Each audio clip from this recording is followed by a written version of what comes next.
Chapter 2383. Honey, that's my patient. She was just saved from the jaws of death. I can't just leave her to die. Huamin had been working at Southside for a long time and was used to the responsibility and mission of a doctor. As long as there was a chance of survival, she wouldn't give up on any patient. Therefore, she was really afraid that Ian was going to kill the girl. Mion, if Ian really wants to kill her, it's too late for you to go back now. Even if you go back, can you stop him? Is he an ordinary suspect? That's Ian. He's a man that even Gao Ran and his elite subordinates can't do anything about.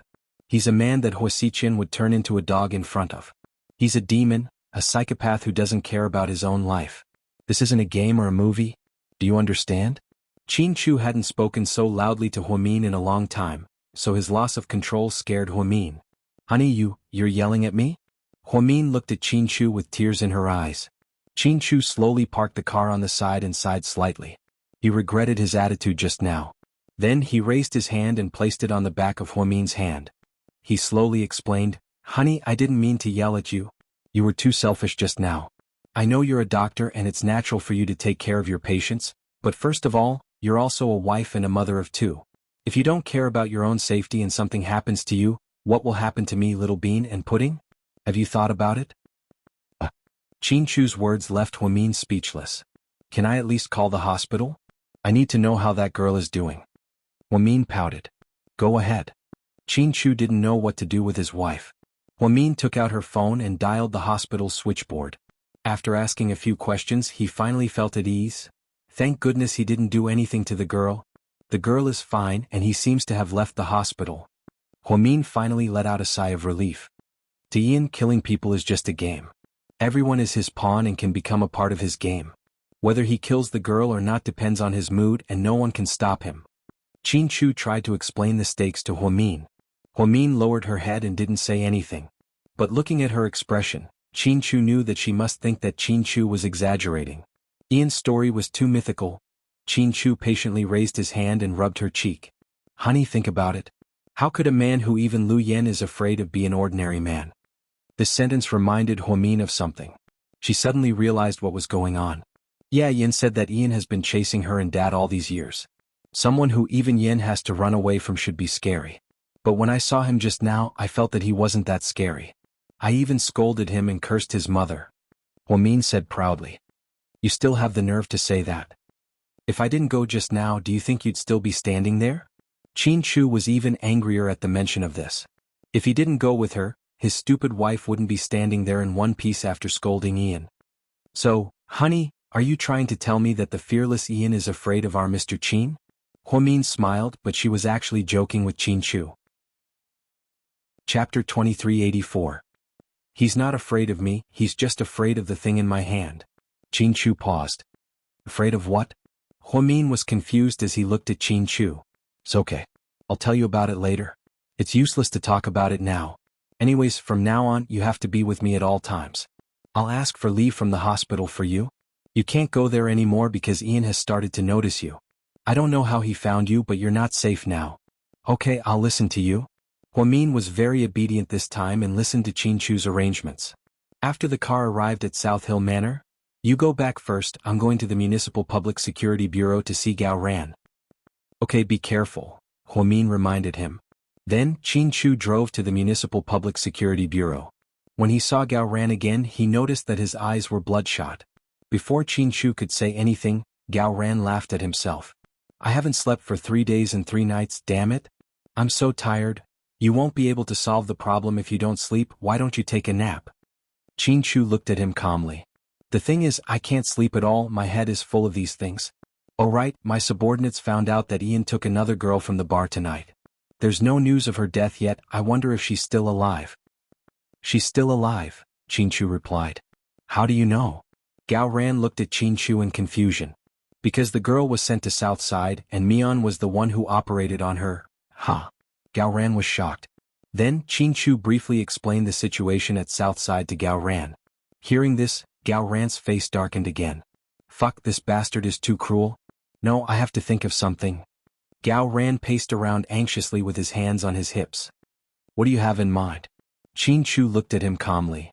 I plan to come up with a plan and then get rid of Ian. Gao Ran made a throat-slitting gesture. Get rid of Ian? Chin Chu frowned slightly. He didn't think it was a good idea. What's with your expression? Gao Ran could tell that Chin Chu didn't agree. Old Gao, are you stupid? I remember telling you what kind of person Ian is, right? You did, but I don't care anymore. I don't care if he's the Jade Emperor or the King of Hell. I can't let him do whatever he wants on my turf. Chu, he's not killing cows or sheep, he's killing people. Bloody human lives. I understand now. As long as Ian doesn't leave, innocent people will continue to die here, and the way they die is extremely cruel. I can't let him continue like this. I don't believe that I can't kill him with a dozen snipers, bait and ambush him. Even if he has 3 heads and 6 arms, I will do whatever it takes to make him die here. He won't be able to leave. Gao Ran was pushed too hard, so he was on the verge of a mental breakdown. That was why he had the idea of going against Ian. Let's not talk about whether you can successfully ambush him. Even if you kill Ian, have you thought about the consequences? Chin Chu looked at Gao Ran calmly and asked. No, I'll kill him first. It's not Gao Ran's style to be overcautious. I've had enough of cowering like a sissy. This time, even if I die, I'll fight him with my life. Gao Ran was ready to risk everything. Chapter 2385. You know Ian's organization, right? It's the most famous terrorist organization, and even the FBI can't do anything about it. Every year, they train countless suicide bombers, and they're responsible for the most famous hijacking of a plane in Palestine. In 2009, the rebels in Syria bombed a certain country's president's house. They have a shocking amount of explosives and the most fanatical terrorist ideology. If Ian dies here, then our city will become a tourist destination for terrorists. We won't be able to get a single shred of peace. They might even harm the interests of the country. Gao Ran listened and licked his dry lips, but he couldn't refute a single word. Because he knew that Chin Chu was never a person who liked to exaggerate. Every word he said was carefully considered. Next is Ian's family. Ian has a twin brother called Nalo, who is the leader of the biggest mafia in Germany. He has a good relationship with mafia from all over the world, and he has a close relationship with the Yamaguchi Gumi. When the news of his brother's death spreads out, he will lose face. Do you think he'll just let it go? Not only will he kill you, but he'll also kill the snipers in his family as well as your Lingling and Buyan. Think about it carefully. Do you really want them to live a life of being hunted down? Of course I don't want to, but is there no other way? Are we just going to sit here and wait for death? Gao Ran was in a dilemma. Of course not. I mean, even if we want to get rid of Ian, we can't do it here. We can't expose our identities. We can't let anyone have something on us. Chin Chu said. But it's not that easy. Gao Ran was annoyed. It's not easy. That's why he's a terrifying terrorist leader. Chin Chu looked at Ian's situation calmly. So I'm just going to do nothing? Gao Ran had been a police officer for many years, and this was the first time he felt so frustrated. Don't take it too seriously. I'll find a way to make Ian leave as soon as possible. He's a burden to me here. Okay, you're right. It seems like the plan to ambush him with snipers has to be put on hold for now. Gao Ran sighed slightly. Bro, cheer up. We'll have a war with Ian sooner or later. Trust me. Before Chin Chu left, he patted Gao Ran's shoulder. When Chin Chu returned from the city bureau, it was already late at night. The twins were already asleep. When he entered the bedroom, Huamin was already asleep. You're back. Huamin lazily turned over when he heard Huamin's voice. Honey, tomorrow is Valentine's Day. What do you want? Chin Chu gently kissed Huamin's forehead. We've been married for so long, why would I want a present? Huamin said half-heartedly. Okay then. Go to sleep. Chin Chu took off his shirt and hugged Huamin from behind. Russia, in a castle in the suburbs of Moscow? Tell Psycho Chow to get his ass over here. When he sees me, he'll... Lu Yen flipped the breakfast table over and the cutlery fell to the ground. Chapter 2386. A young lady, please calm down. The young master really isn't in Moscow right now. The butler was in a difficult position. Don't try to fool me with such lies. Who would believe that? Tell Psycho Chow that if he doesn't come to see me, I'll blow this place up. Lu Yen was losing her patience. Although Psycho Chow promised to help her take care of the situation in the country, she didn't know where that bastard was. No one told her what was going on in the country. Did that Psycho Ian leave or not? Were her sister and the twins hurt? She felt that if she continued to live in Moscow, she would go crazy. She didn't like the people in this country at all. People here rarely smiled and were cold to each other. Men were superior to women. Most of the men drank at home and had nothing to do. They let their wives go out to work and earn money. Luckily the Chow family was Chinese. Otherwise Lu Yen would rather die than have anything to do with Chow Fei. A young lady, I'm telling the truth. The butler was about to cry as he tried to explain to Lu Yen. Come on, I'm not a young lady. I'm not married yet. Don't flatter the Chow family. If you piss me off, I'll blow this place up. Lu Yen was the opposite of Huamin. She had a bad temper. She would blow things up without saying anything. Studying explosives had been Lu Yan's hobby since she was a child. In the years when she was separated from her dad, she had to study all kinds of high-quality explosives to avoid being hunted down. In the beginning she felt guilty about blowing up one person. Later she didn't feel guilty about blowing up hundreds of people. Indeed, this required a very strong mental fortitude. Just then Lu Yan's phone rang. Like her dad's, her phone was the most advanced. The watch replaced everything. When she called, it would show the other party's virtual image. Lu Yen suppressed her anger and pressed the answer button. Xiao Fei, who was wearing a Navy Russian military uniform, immediately appeared on the screen. Yen, don't bully the servants. Bully the servants? It's your servants who are bullying me. You're treating me like a prisoner. Xiao Fei, do you want to die? Why did you leave me here alone? The temperature in Moscow is freezing. I'm not going to stay here anymore, okay? Lu Yen scolded him. But Xiao Fei was not angry at all. Instead of answering Lu Yan's question, he said, your sister is fine and so are the twins. No more? What about Ian? Are you still in Sea City? Lu Yen was anxious. Yes, Xiao Fei replied. No, I can't rest easy if he doesn't leave. Lu Yen was still worried when she heard that Ian hadn't left. Xiaoyan, I'm in Brazil right now. I have something to discuss. If you're still worried when I get back, I'll accompany you to City C immediately. Is that okay?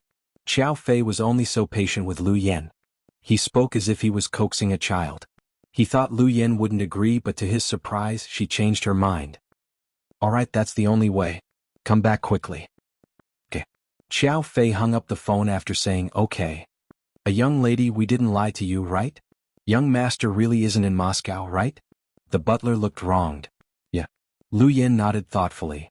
Then hurry up and eat breakfast. We'll make you a new one. Okay, go to your work. Lu Yen waved her hand and turned to go upstairs. Inside the bedroom, after confirming that there were no bugs, Lu Yen opened the contact list on her watch. She quietly dialed a number. Boss? Your orders?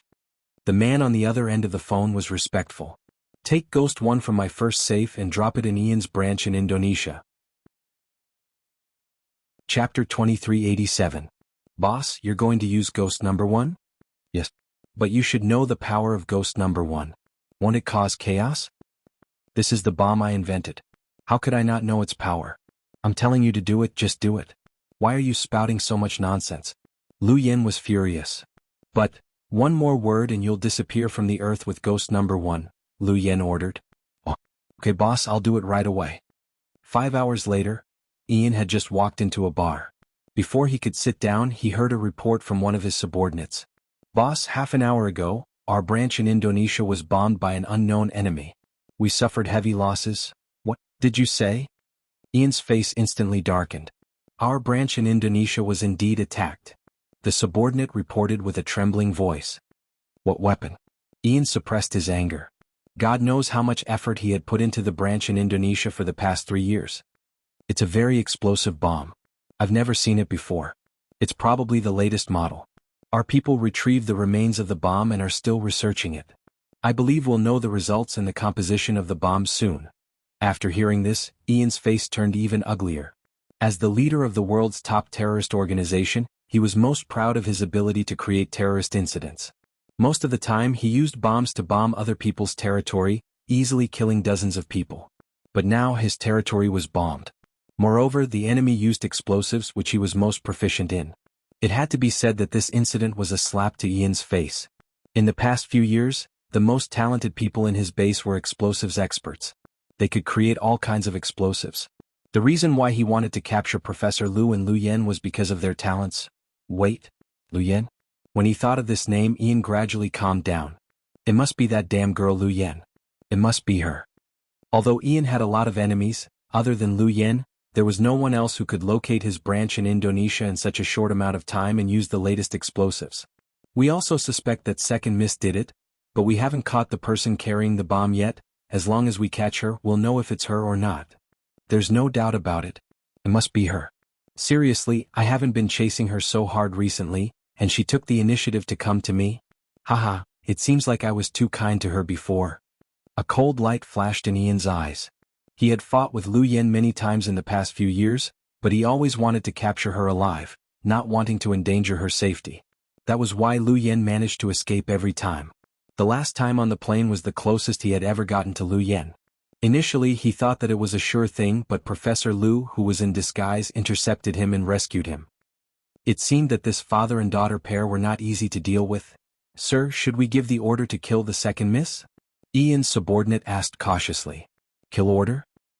No, I still don't want her to die. After all, she's the only toy I've been interested in the past few years. I must catch her and teach her a lesson. Otherwise, I won't be able to get rid of the hatred in my heart. After speaking, Ian downed the whiskey in his glass and turned to leave.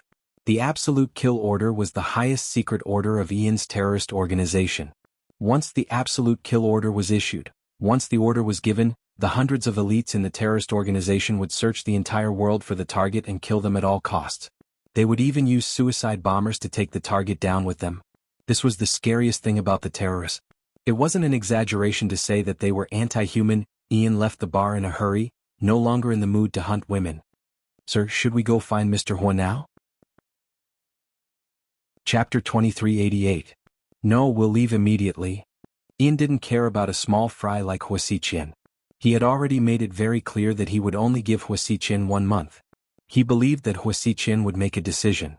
Regardless of whether or not Hua Xiqian brought people with him, Ian and Hua Xiqian would have a final outcome. Half an hour later, the helicopter arrived at international waters. Ian and his subordinates took a speedboat and boarded the helicopter. All of this happened in the blink of an eye. When Gao Ran's men received the news and rushed to the harbor, they were already gone. When Gao Ran heard that Ian had left, he felt as if a huge rock had been lifted off his chest. He even called Qin Chu. 2 in the morning, Chu, what time is it now? Qin Chu answered the phone in a daze. He was quite dissatisfied. I have good news for you. Ian left the city. Gao Ran's voice was filled with joy. After all, they had finally gotten rid of the plague. Oh, is that so? Qin Chu was a lot more awake after hearing the news. The news is accurate. When our men found out, they had already left. They took a speedboat to international waters, and then a helicopter came to pick them up. They flew directly to the south. I don't know why that guy suddenly changed his mind. But this time I'll ask the customs to tighten security so that foreigners can't enter the country so easily. Gao Ran emphasized. That won't work. If Ian wanted to come, he could easily come. But what I want to know is, now that Ian is gone, what are you going to do about the people who died? The higher-ups are still pressuring you. How are you going to deal with it? Qin Chu knew that Gao Ran's position was very difficult. He couldn't possibly tell his superiors the whole story about Ian, and no one would believe him anyway. Oh, I've discussed it with my boss, and we can only catch some wanted criminals and use them as scapegoats. This case has to be closed or else people will panic. That's a good idea. Well, you don't have to worry so much. Now I can finally have a good night's sleep. Gao Ran smiled and hung up the phone. Qin Chu hung up the phone and turned around. He saw that Hua Min had also woken up. It's already so late. Who's calling?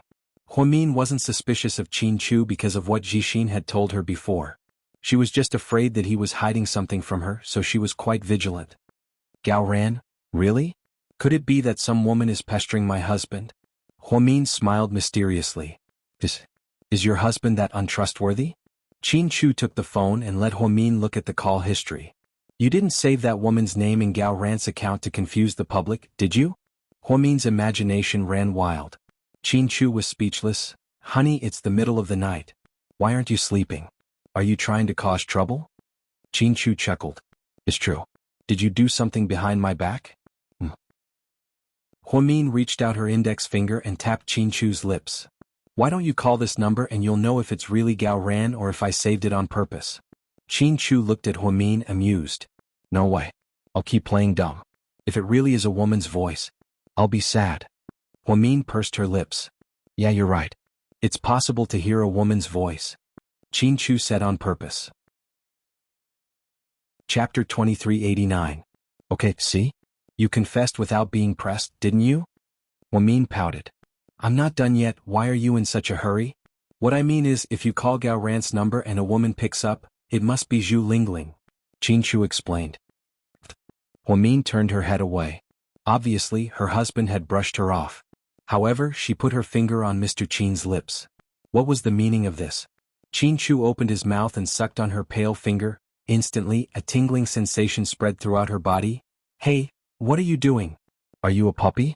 Huamin felt ticklish and tried to pull her finger back, but Qin bit down on it tightly.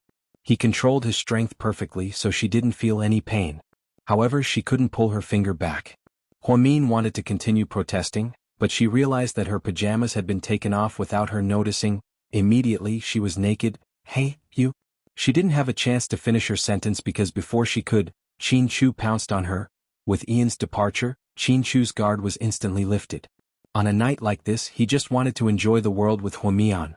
On the other hand, Gao Ran was in a good mood. After discussing the scapegoat plan with his boss, he typed out a detailed report on his computer and prepared to give the bosses in the province an explanation. By the time he finished, it was already 3 a.m. When he walked out of his office, he realized that his subordinates were still at work and were forcing themselves to stay awake. You guys haven't left yet? Gao Ran was surprised. Chief Gao, you haven't left yet. How could we chase you away? The young policeman flattered him. Ahem, okay, then I'll announce that the murderer of the murder case has been arrested and the case is closed. You guys can go home and sleep now. You've all worked overtime recently, so I'll treat you guys to dinner tomorrow night. What? Chief Gao, is what you said true? You're not lying to us, are you? When have I ever lied to you? Gao Ran rolled his eyes at them. But boss, when and where were the culprits caught? Because the people who were tracking Ian were all first-class special police officers, it was all confidential. These junior officers in the office didn't know, and Gao Ran didn't plan to let them know. Well, when the murderer was on the loose in another province, he was jointly arrested by our special police and the foreign criminal police. Anyway, this matter is considered closed. Everyone don't worry, let's get off work. After Gao Ran said this, the office was filled with cheers. After that, Gao Ran dragged his tired body out of the police station and drove the black Jaguar home. Fortunately, the house was very close. They arrived in a few minutes. When Gao Ran entered the room, he found that the light in the bedroom was still on. He was afraid that he would disturb his wife and son's sleep, so he tried to be as gentle as possible. Zhu Lingling opened the door and came out in blue cotton pajamas. You're back. Why aren't you asleep yet? Look at the time. Gao Ran turned around and saw Zhu Lingling's dark circles, and his heart ached for her.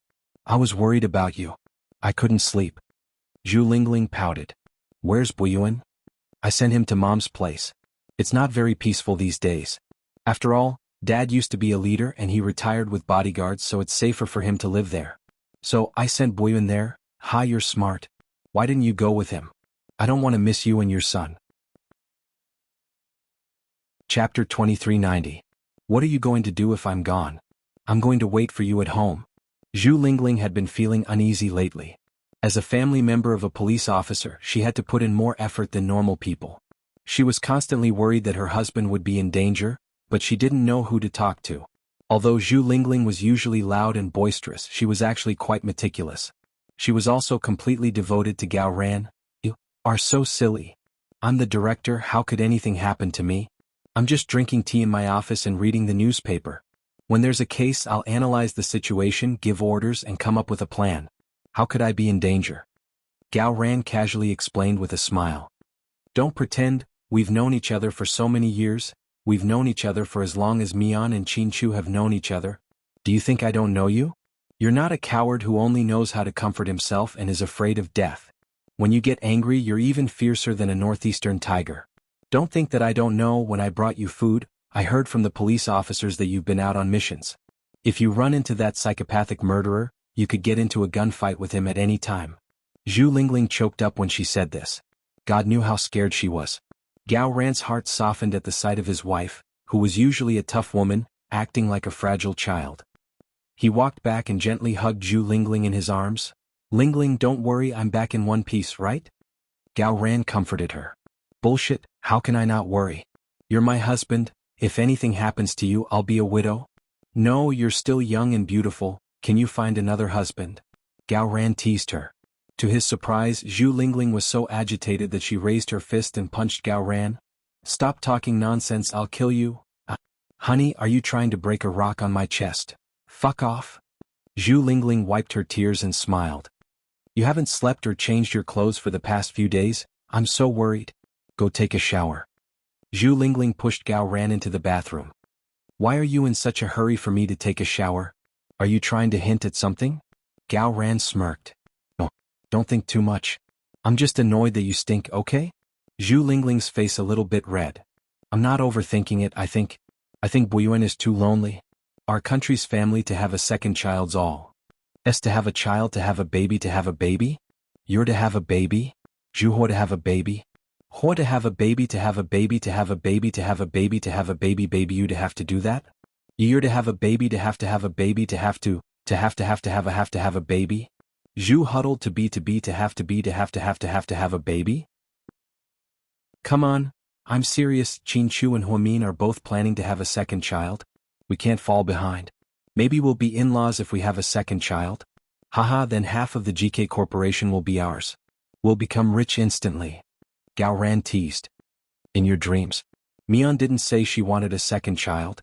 She's just going with the flow, okay? Then let's go with the flow. Gao Ran was already at the door of the bathroom, but he suddenly walked back. He stuck himself onto Zhu Lingling's body and moved his hands up and down her body flirtatiously. What are you doing? Why aren't you taking a shower? Zhu Lingling knew what he was doing, but she still refused to admit it. I'll take a shower after we're done. Otherwise, it'll be a waste of all the work I've been doing lately.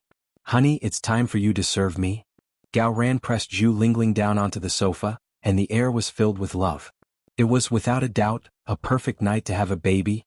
However, some people were happy while others were sad.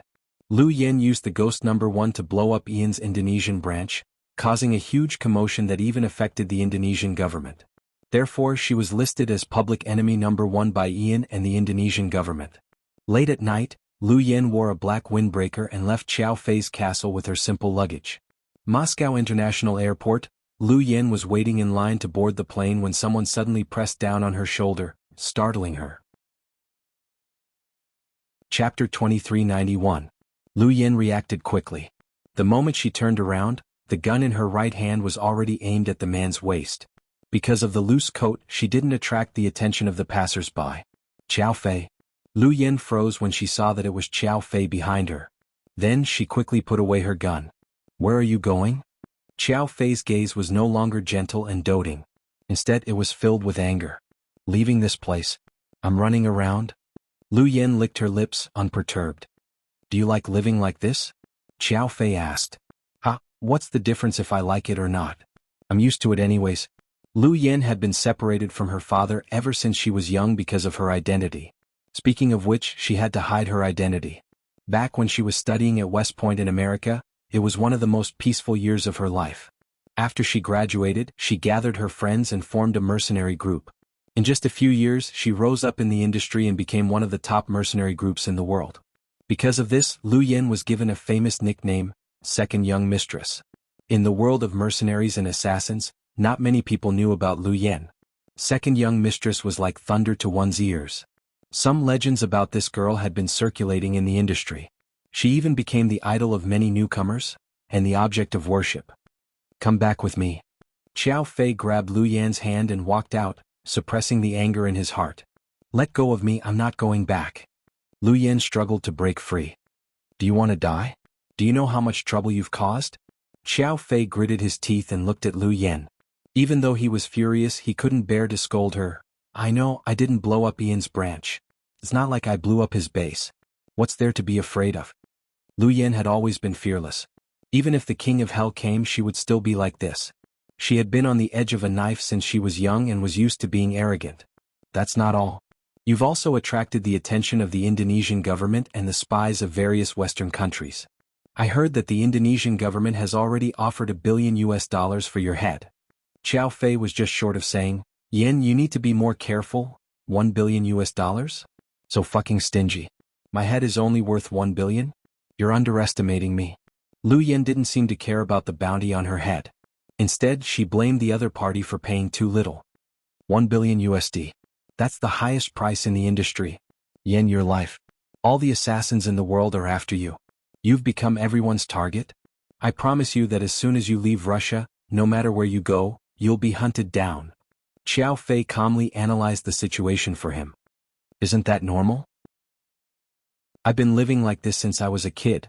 It'd be weird if no one tried to kill me one day. Lu Yen chewed on her gum, not minding Xiao Fei's words at all. So, you don't care if you live or die, do you? Xiao Fei could tell that this lady was going to risk her life. If I was afraid of death, Lu Yen wouldn't be who she is today. Psycho Xiao, is this your first day meeting me? Don't ask such an idiotic question, okay? The little girl retorted. Xiao Fei was furious. But that wasn't what angered him the most. What angered him the most was what Lu Yen said next. Chapter 2392. Psycho Xiao. Thank you for taking me in during this time. But I'm leaving now.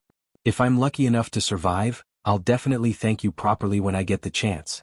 Alright, I've already ordered someone to ship the batch of firearms I intercepted in Mexico to you on a cruise ship. The captain is a very reliable friend of mine. You can feel free to accept the goods. According to the market price, that batch of goods is worth a few $100 million. But this time I'll give it to you for free. Just treat it as my accommodation and food expenses. Bye-bye. Then Lu Yen pulled down the black cap on her head and turned to walk into the crowd, eager to board the plane. Lu Yen, do you even have a heart? Xiao Fei looked at the girl's back with heartache, feeling terrible. Young master, what should we do now? Seeing Xiao Fei's face turn green with anger, his subordinates became anxious as well. Stop her. Do whatever it takes. Xiao Fei knew very well what Lu Yen would face after leaving Russia. He would never let her take that risk. Whether she wanted to or not, she had to stay in Russia at this sensitive time. After Xiao Fei gave the order, his subordinates rushed up and attacked Lu Yen. What do you want? Lu Yen looked at them warily. Young madam, we're sorry. The few of them rushed forward. Lu Yen was about to board the plane but was stopped by them. She was furious. She fought with these people at the airport, and the airport security and the police came immediately. When they saw Xiao Fei, they stopped immediately. My people are working. I don't need you to interfere. Back off, Xiao Fei shouted coldly. The police and security all backed off dozens of meters. Lu Yen saw that she would miss the plane if she was stopped. She had no choice but to take out her pistol. I don't want to shoot. Don't force me. Let me go. Lu Yen had just finished speaking when she felt a numbing sensation on her neck.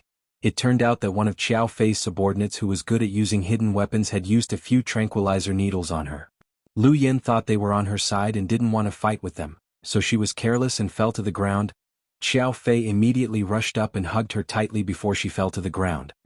Let's go home. Then he said 2 words. After settling Lu Yen down, Xiao Fei called Lu Yen's father, Professor Lu. Then he called Qin Chu and told him about the trouble Lu Yen had caused. He also told him that Ian wouldn't go to Sea City for the time being.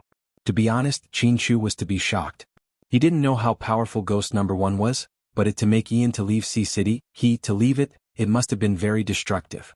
Lu Yan's used this method to protect her sister and the twins to protect her, to put herself and the twins to herself. However, he also put himself in danger. If Huamian knew about this, she would be devastated.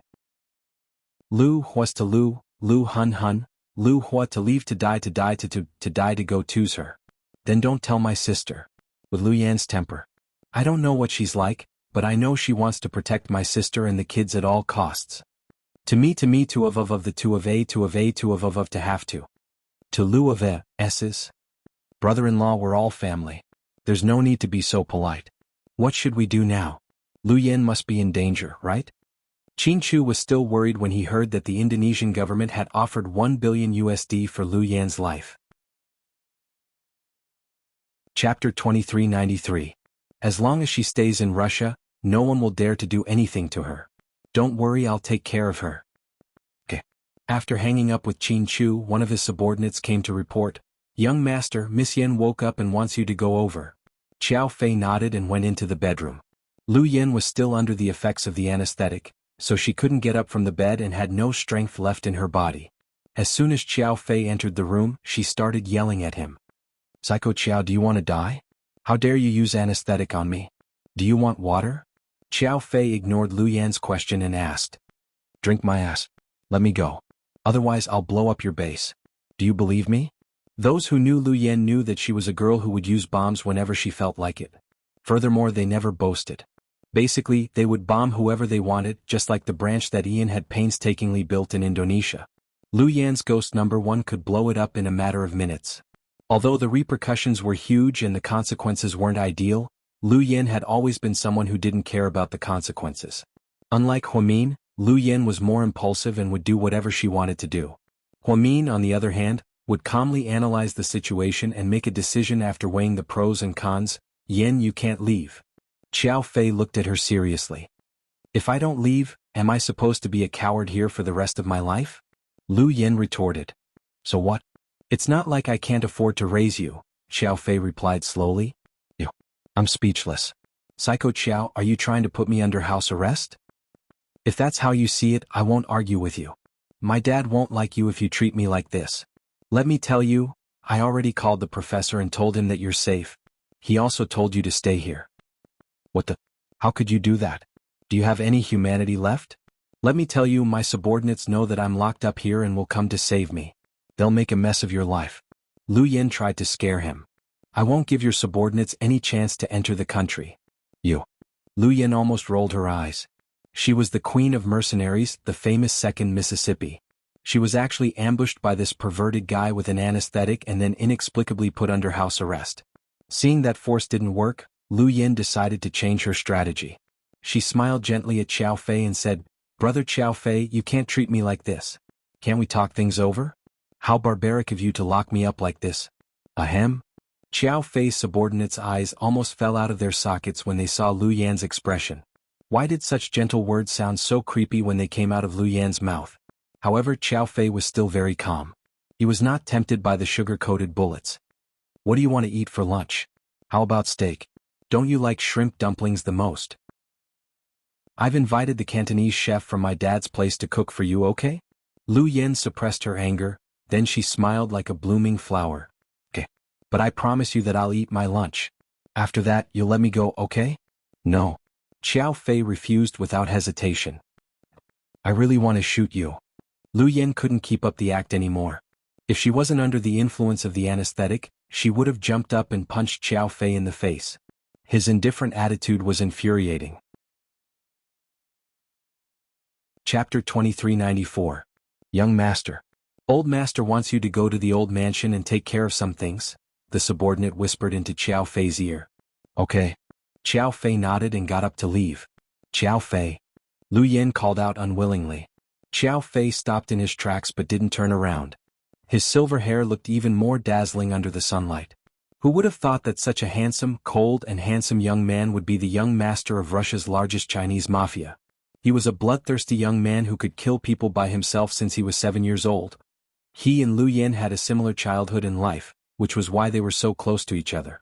Therefore, when he saw Lu Yin for the first time, he thought she might be the missing rib in his body. Once a person has something that they care about, something that they are determined to do, and someone that they are determined to love deeply, the person that they are determined to love deeply, their life would be much better. To Xiao Fei, Lu Yin was his life's goal. She was the only person who made him feel like there was something beautiful in the world. However, that girl didn't know how important she was to him. Seeing that Xiao Fei was about to leave and that she was going to be locked up again, Lu Yin became anxious. She tried to convince Xiao Fei, so she put away her usual playful side and said seriously, Xiao Fei, you can't take me in, I'll bring you trouble. Ian won't stop hunting me down. I pissed him off this time so he won't let me go. The Indonesian government won't let me go either. With a $1 billion bounty on my head, I think all the assassins in the world will be willing to take my head. If you keep me, I'll be a burden to you. So let me go really. She added the word really at the end to emphasize that she wasn't joking. She was very serious. After Xiao Fei heard this, he fell silent for 3 seconds. Then he turned to look at Lu Yin and his eyes gradually softened. If I was afraid, I wouldn't have taken you in from the beginning. Yin, remember, if one day the whole world betrays you, then I will betray the whole world with you. After saying this, Xiao Fei turned around and walked out of the room. Lu Yin was left behind, dumbfounded. Is this guy confessing to me? Lu Yin was dumbfounded. A young lady, our young master loves you wholeheartedly.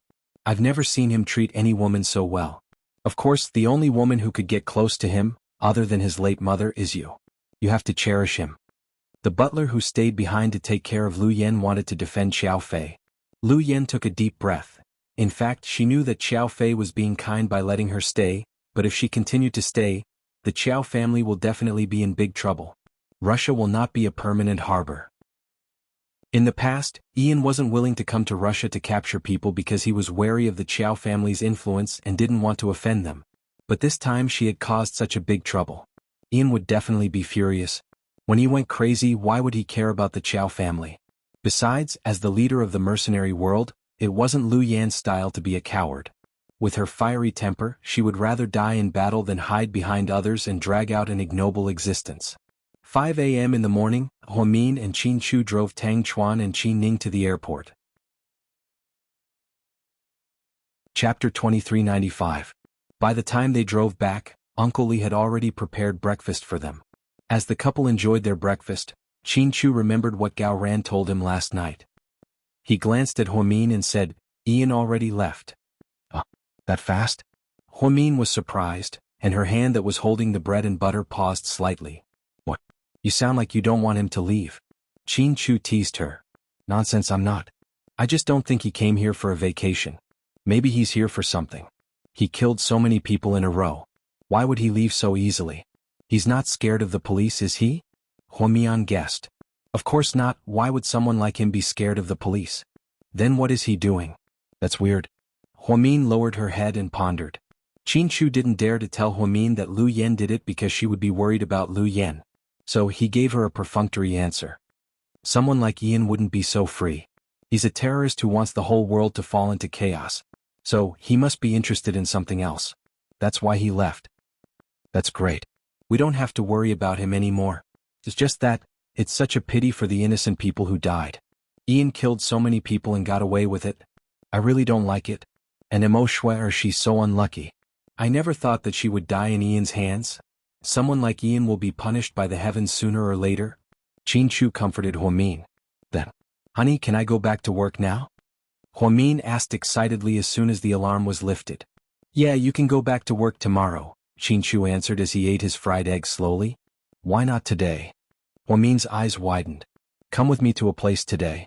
We have a lot of things to do." "Where?" Huamin's curiosity was immediately piqued. Before Qin Chu could answer, he heard footsteps behind him. It turned out that his parents and the twins were awake. "Daddy and Mommy are getting out of hand. They always sneak in here and don't even call us." Little Bean walked down with sleepy eyes. Her pigtails were sticking out, making her look very funny. "It's all because you guys woke up late. We have to go to work, so of course we ate earlier." Huamin looked at Little Bean and smiled. "Daddy, hug me." Little Bean approached Qin Chu and opened her chubby arms. Qin Chu dotingly picked up his daughter. Little Bean kissed Qin Chu on the cheek. "Good morning, Daddy. I love you." "Hey, Little Bean is acting weird today. What's going on? Did you get into trouble?" Huamin felt that something was wrong when he saw his daughter act like a spoiled child and confess to her daddy in all sorts of ways. "You're drooling all over my face, Little Bean." Qin Chu looked at his daughter, amused. "Daddy, the flatterer is kissing up to you again. Be careful. It's a trap." Little Bean sat down beside Huamin obediently and reminded her dad with a smile. "Daddy, don't listen to her. I slept really well last night and I'm in a really good mood. That's why I'm acting like this." Little Bean explained. Qin Chu gave her a knowing look. "Daddy, I want to eat that grilled sausage." Little Bean pointed at it. Qin Chu immediately picked up the sausage with a fork and put it in front of his daughter's mouth. "Be careful, it's hot," he gently reminded her. Chapter 2396. Seeing how patient Qin Chu was, Huamin suddenly felt that people who thought Qin Chu was cold and unapproachable didn't know him at all. In front of his daughter, he could throw away all his principles and willingly become her slave. "Daddy, are you working today?" Little Bean asked as she ate the sausage. "What do you want to do?" Qin Chu asked. "Oh, I'm obsessed with a TV show." The male lead bought a hoverbike for his daughter. "Wow, it's so cool. I was thinking, what's there to show off? I'm sure you'll buy one for me too. Although it's only a few thousand yuan, you're rich? No, you're super rich. You won't care about a few thousand yuan, right? Here's the main point. A hoverbike." Huamin laughed. "Mommy, what do you think? Am I right?" "Little Bean definitely has a motive for kissing up to you," Pudding said proudly as she looked at Huamin. "Of course, you're the one who knows your sister the best." Huamin gave Pudding a thumbs up. "Daddy, you'll sell it to me and Sis, right? Sis really wants it too." Seeing that her daddy didn't say anything, Little Bean was afraid that he wouldn't agree, so she immediately brought up her sister. "Little Bean, if you want a hoverbike, you're dragging me down with you." That's not very nice of you. Pudding expressed her dissatisfaction. Little Bean immediately gave her a look that said, Sis, please cooperate with me. Other than hover bikes, is there anything else? Chin Chu asked calmly. Of course. Daddy, it'd be best if you buy a few more. After all, I have friends now and I have to protect my circle of friends. Little Bean smiled innocently. Circle of friends? You mean not only will I buy one for you and Sis, but I'll also buy a few more for you to give to your friends, right? Chin Chu asked. Daddy, you're so smart. Your IQ is so high just like mine. After Little Bean said that, Huamin and Pudding almost burst out laughing. Even their grandparents couldn't hold it in anymore. What are you guys laughing at? Little Bean was a little embarrassed. As the one with the lowest IQ in the family, how can you brag here? Pudding retorted. Sis, if you want to talk like this, I don't want to listen. Do you still want to have fun together in the future? Little Bean, let's get back to business. If you want a hover bike, no problem. First, tell me, who do you want to give it to? Chin Chu looked at his daughter and asked in all seriousness. For big sister? Little Bean stammered. Don't drag me into this, okay? Tell me the truth. Pudding stared at her. Daddy, don't ask. Are you going to buy it or not? Little Bean asked embarrassedly. Then she looked a little angry. Seeing his daughter like this, Huamin couldn't help but say for her, Honey, just buy it. She must want to give it to Buyuan. Mommy, I like your high IQ. Pudding gave her a thumbs up. Is Buyuan the son of Gao Ran? Mrs. Chin interrupted. Grandma, let's eat. Little Bean was completely embarrassed. Oh, you want to give it to Buyuan? Okay, Daddy will buy 4. Other than you and your sister, I'll also buy 1 for Buyuan and Yun Chu. Chin Chu was very generous. Wow, Daddy, you're so generous. Little Bean was so happy that she hugged her daddy's neck and kissed him. Little Bean, you're using Daddy's money to give Buyuan a Valentine's Day gift. Where's your shame? Pudding asked. Chapter 2397. How can you do that? When I grow up and earn money, I'll pay Daddy back. Little Bean retorted. Suddenly, Huamin realized something. Today is Valentine's Day? Mommy, you're so slow. The twins looked at Huamin with disdain. But looking at you, I'm sure you didn't prepare a Valentine's Day present for Daddy? Little Bean guessed. I really forgot. I didn't know today was Valentine's Day. How did it happen so fast? Huamin was embarrassed. Daddy, it seems like you don't need to prepare a present for Mommy. You two are even. Little Bean laughed. Pudding interrupted. He won't. From what I know about Daddy, he definitely won't forget. He might even prepare a surprise for Mommy. You two go upstairs and get changed. Chin Chu didn't want the twins to cause any more trouble. Okay. But do we have any plans today? Little Bean asked Pudding excitedly. Yeah, I want to go see Handsome Sue. Pudding drank a glass of milk as she walked upstairs. I don't think that's a good idea. Let's not bother Handsome Sue on Valentine's Day. He's single and poor enough. Daddy has Mommy, Uncle Wei has Auntie Xiaowei, Uncle Gao has Auntie Lingling, Andy has Uncle Tang, Uncle and I Yang has Auntie Jia, and even our most honest Uncle Jixin is about to get Auntie Bella. Only Handsome Sue is single. I feel bad for him. Pudding felt even sadder after hearing Little Bean's analysis. So, I want to go see Handsome Sue. I can't let him spend Valentine's Day alone. What about Wei Yunchu? Come on. We're still so young. Why do we need to spend Valentine's Day together? You insisted on giving Buyuan a hover bike because you felt guilty for eating so much of his food last time? Don't think I don't know. Pudding saw through Little Bean's little plan. Sis, you know me the best. If that's the case, let's both go see Handsome Sue. Okay. I'll call him and ask him to pick us up. Then she sent a video call to Suyu. Suyu had just arrived at Imperial Star's headquarters. He was in his office packing up the documents, preparing for the morning meeting. Pudding? Handsome Sue, are you free today? What is it? The two of us want to go over and play with you. Today? Let's see. I have a few meetings to attend today. I'll see when I'm done. If it's early, I'll pick you up. If it's late, I won't go. Suyu didn't know that today was Valentine's Day. Alright then. I'll contact you later. After hanging up the phone, Suyu took the documents and walked out. When he passed by the administrative office, he heard a group of female colleagues whispering. Hey, do you know? This year's Valentine's Day is very strange.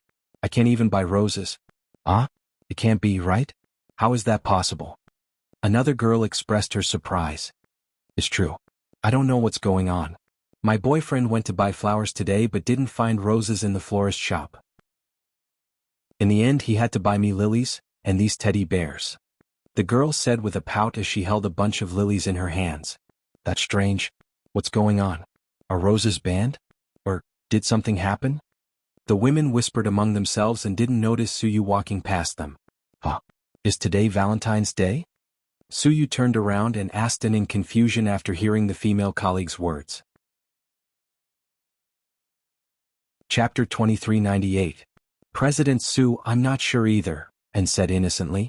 After all, and had always been single. Suyu cleared his throat and took out his phone to check the calendar. Really was the 14th. It was Valentine's Day. No wonder the two kids called him this morning to keep him company. They didn't want him to feel lonely. Thinking of this, Suyu smiled and walked into the conference room with the documents in his hand. When he came out, it was already 2 hours later. President Su, a gentle voice came from behind him. Suyu turned around and saw Nye Lingxian, whom he hadn't seen in a long time. As the #1 actress in Imperial Star, she had replaced Jian Tong's position. The number of movies and commercials she accepted this year was more than what she had accepted in the previous 5 years. In Cece's words, her sister was going to be famous soon. All she needed was a famous movie. What's up? Yeah, I was injured a while ago, right? I'm really sorry that I delayed a lot of work. Nye Lingxian apologized to Suyu in a low voice. Oh, it's okay. Your health is more important. President Su, this is for you? Nye Lingxian mustered up her courage and took out an exquisite box from her bag. What's this? Suyu frowned slightly but didn't reach out to take it. He wasn't someone who accepted gifts easily, especially when he didn't know the other party's intentions. Don't get me wrong. It's not expensive. I made it myself, with the oven. Tastes pretty good. I heard that President Su likes chocolate, so I made some. There are no additives and it's very healthy. I hope you don't mind it. It's also a thank you for taking care of me all this time. You're too kind. You're my employee. It's normal for me to take care of you, Suyu said in a formal tone. President Su, please accept it. Nye Lingxian was a very shy girl. She was very nervous, so she held the box with both hands and bowed to Suyu. It made Suyu feel very awkward. People came and went in the office and everyone looked at them strangely. In the end, Suyu had no choice but to take it. Thank you for your gift. After speaking, Suyu turned around and walked into his office. She placed the chocolates on the desk without any intention of opening them. Suyu bit her lip and turned on her phone's screensaver. The female doctor who wore a white coat and colored glasses was still his obsession for the past 4 years. Happy Valentine's Day, Dr. Hua. During the 4 Valentine's Days when Qin Chu wasn't around, Suyu would try his best to send Huamin gifts every year to make her happy. Although she never accepted Valentine's Day gifts, Suyu still felt happy to be able to accompany her. But this year, President Su, aren't you going to prepare a gift for President Hua this year? Anne asked. Go give the box of hairy crabs that someone gave me yesterday to Huamian. Other than giving her her favorite seafood, Suyu knew that there was nothing else he could do for her. At this moment, Qin Ning and Tang Chuan were already on their way back to the United States. She thought that her beautiful Valentine's Day could only be spent on a boring long-distance flight. Who knew? Qin Ning took a nap and woke up to find that Tang Chuan was gone. Where did this guy go? Did he go to the bathroom? Qin Ning was puzzled. Just then, a familiar voice sounded on the plane's radio. Dear passengers, I'm sorry to take up a little of your time. Today is Valentine's Day and I really want to sing a song for my beloved girlfriend. For her? It was the first time Qin Ning heard Tang Chuan speak in such a perfect English voice, and her heart immediately raced. Ning Ning, are you listening? He asked. Chapter 2399. Qin Ning's heart was filled with excitement. She never would have thought that Tang Chuan would do something like this. It was a huge surprise. Wow, whose boyfriend is this? He's so romantic. Some of the female passengers on the plane began to whisper. Qin Ning was filled with pride. She pursed her lips and lowered her head as she smiled shyly. She didn't know how Tang Chuan convinced the flight crew to use the radio to fool around. But she was sure that this young master was a romantic. He was much more romantic than young Master Su and young Master Wei. Just then, a beautiful melody began to play, followed by Tang Chuan's slightly raspy voice. As soon as he opened his mouth, it was breathtaking. Qin Ning was envious when she heard her brother sing for Huamian. She heard that Suyu also sang for Huamian for the first time at the anniversary celebration. Although she wasn't there at the time, she could imagine the romantic atmosphere. On the 8th of January, she witnessed Ni Yang and Chen Jie's wedding at the Yunding Mountain Hot Springs Hotel.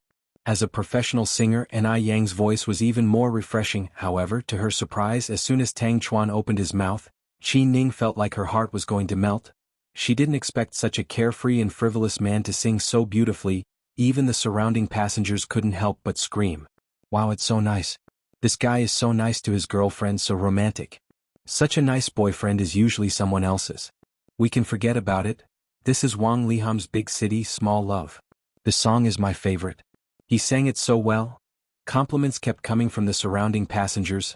Qi Ning sat in the first-class cabin. Her hands tightly gripped the blanket as if she was nervous, shy, and sweet. Then she closed her eyes and listened intently to every word Tang Chuan sang for her. My head is full of you, my heart is full of you, my little love is so sweet in the big city, my thoughts are all about you, everything is you, my little love is in the big city, my heart is only for you. After finishing the song, Tang Chuan slowly said, Ning Ning, I won't promise you that we'll be together forever. Because if a promise doesn't come true, then it's just empty words. So, I'm willing to use my actions to prove it. I'm willing to use the rest of my life to prove my feelings. In the future we'll walk together. No matter what, I won't let go. Qi Ning's eyes were filled with tears. She was brought up by her father since she was young. Not only was she independent, but she was also very strong-willed. She had never been in a serious relationship in her entire life. When she was in school, there were many people who chased after her and adored her. However, she always refused because she prioritized her studies. After she started working, she became the chairman's daughter and the only woman on the board of directors. Her domineering aura made all the men who had fallen for her forget to take a step further. In fact, although Qi Ning didn't have to worry about food and clothing for the past 20 years, her love life was a complete blank. Even if she went to a friend's party, she would feel like a lonely person. Now, Tang Chuan was slowly filling the emptiness in her heart without any warning. He let her know that happiness could come from the heart and even overflow. When Tang Chuan walked out and returned to his seat, all the passengers on the plane applauded him. There was even an American couple. The old lady praised him in English, "Young man, you're good." Tang Chuan nodded and thanked everyone. When he returned to his seat, he saw that Qi Ning's eyes were red. At that time he was even shocked. Chapter 2400. Oh my God, what's going on? My dear lady, was my singing that bad? You scared me to tears. Tang Chuan asked. Qi Ning was teased by him, and her tears immediately turned into laughter. It's not like that. Don't tease me, Qi Ning said as she wiped her tears. Okay, why are you crying? If I didn't know any better, I would have thought that I was bullying you. Today is Valentine's Day, can we be a little happier? After speaking, Tang Chuan pressed the button. A beautiful stewardess walked over and asked with a smile, "What would you like?" 2 glasses of red wine, thank you. Tang Chuan was in a very good mood and he really wanted to drink with Qi Ning. After a while, the stewardess brought over the red wine, and Tang Chuan carefully took it. He put 1 glass in front of him and handed the other to Qi Ning. Come Ning Ning, let's drink. Qi Ning took the glass and glanced at Tang Chuan. You sing really well. Really? If it's good, I'll sing it for you often. After speaking, Tang Chuan continued, I'll sing for you every Valentine's Day, okay? Qi Ning suddenly felt even sweeter. She didn't say anything and she just nodded shyly. Come cheers. Tang Chuan smiled and clinked glasses with Qi Ning. Qi Ning picked up the glass and took a small sip. Then she heard Tang Chuan say, I performed so well today, shouldn't you give me some benefits? What benefits do you want? Qi Ning looked at him, amused. I'm very easy to satisfy and I'm not greedy at all. How about, you give me a child or something? After hearing Tang Chuan's words, Qi Ning almost spat out the red wine in her mouth. Give him a child? How was that not greedy? This Tang Chuan was really shameless. Ha! Don't get so excited, I'm just teasing you. Seeing the subtle changes in Qi Ning's expression, Tang Chuan couldn't help but laugh. When the two of them were together, it was always full of passion and the atmosphere was especially funny. Just as Tang Chuan was laughing, Qi Ning suddenly leaned forward and gently kissed him on the lips. Although it was just a light touch, Tang Chuan still felt as if his brain had been electrocuted. This was the first time Qi Ning had taken the initiative to kiss him. What just happened? Tang Chuan didn't dare to move. He looked at Qi Ning and asked seriously. Qi Ning giggled. Don't laugh, I'm serious. What happened just now? It happened too fast, I can't remember. Why don't you show me the scene again? Tang Chuan said deliberately. In your dreams. Don't push your luck. Qi Ning turned her head and said embarrassedly. Hey, is someone shy? Tang Chuan looked down at Qi Ning. Go, go, go, let me see, your face is really red. Huh? Tang Chuan, do you want to die? Shut up. Just like that, the two of them played around like children playing house. In the end, Qi Ning leaned on Tang Chuan's shoulder and enjoyed the peace and beauty of this moment. Tang Chuan, yeah? If you go back with me this time, what if my dad gets angry and kicks you out? No way, I already agreed to be his live-in son-in-law. Why would he kick me out? Tang Chuan looked wronged. Didn't you sneak out in the middle of the night last time? My dad thinks you're not sincere to me. Plus, he's always had a bad temper. Maybe when he sees you, he'll kick you out. What will you do then? Qi Ning looked at Tang Chuan worriedly. Chapter 24:01. Okay, if you really want to kick me out, then I'll have to go. Tang Chuan purposely sighed. How can you be so indecisive? You'll leave just because I told you to? Obviously, Qi Ning was unhappy. I can't just stay at your place, right? I'm a grown-up. It's so embarrassing to be kicked out. Okay, do whatever you want. Qi Ning immediately stood up and stopped leaning on his shoulder. She was clearly unhappy. Seeing Qi Ning like this, Tang Chuan secretly laughed and continued, but I don't know anyone in Los Angeles. If you kick me out, I have nowhere to go. All I can do is wander around during the day and sneak into your room at night. Do you mind if I share a bed with you? Tang Chuan, you tricked me? Qi Ning finally realized that she had been tricked by Tang Chuan. She immediately raised her fist and punched him on his shoulder. The two of them openly displayed their love for each other, torturing a bunch of single people on the plane. On the other side, Huamin was being driven to the suburbs by Qin Chu. As the two drove through the city, Huamin noticed something strange. At first she wasn't sure, so she took out her phone and looked at it. It's Valentine's Day today? Huamin muttered to herself. What's wrong? Honey. Seeing Huamin mumbling to herself, Qin Chu tilted his head and asked her. Honey, it's Valentine's Day today, right? Yeah. But why aren't there any roses on the streets? Even the flower shops aren't selling them. It's so strange.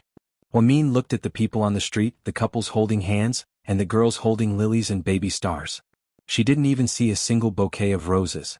This was too strange. Roses were everywhere on Valentine's Day every year. No matter if it was red roses, blue roses, or pink roses, the streets would be filled with roses. Roses represented love. Why was it this year? Oh really? I didn't pay much attention to it. Qin Chu answered casually while driving. Huamin didn't give up. He opened his phone and scrolled through his WeChat moments. As expected, the couples in their WeChat moments were also posting lilies, and they were all complaining that they couldn't buy roses. Jixin was pursuing Bella, so he originally planned to order 99 roses and confess to her. Who would have thought that they wouldn't be able to book it? Jing Jixin? Valentine's Day is so weird this year. Roses can't be bought and money is a luxury. Can someone tell me what's going on? Jiang Xiaowei posted a photo of the limited edition Cartier couple bracelet that Wei Liao had given her. Next to it was a bouquet of roses made of gold. She said, roses can't be bought this year, so my husband generously ordered gold roses. Haha, although it's old-fashioned, I'm still very touched. Zhu Lingling posted a table of food, red wine, and a bucket of popcorn.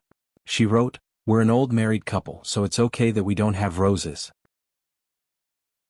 I'd be happy even if this man gave me popcorn. After all, we're going to spend the rest of our lives together. She scrolled down and saw that Chen Jie had also posted lilies and a diamond necklace. The only one who posted roses was Cece. However, Cece was already far away in New Orleans.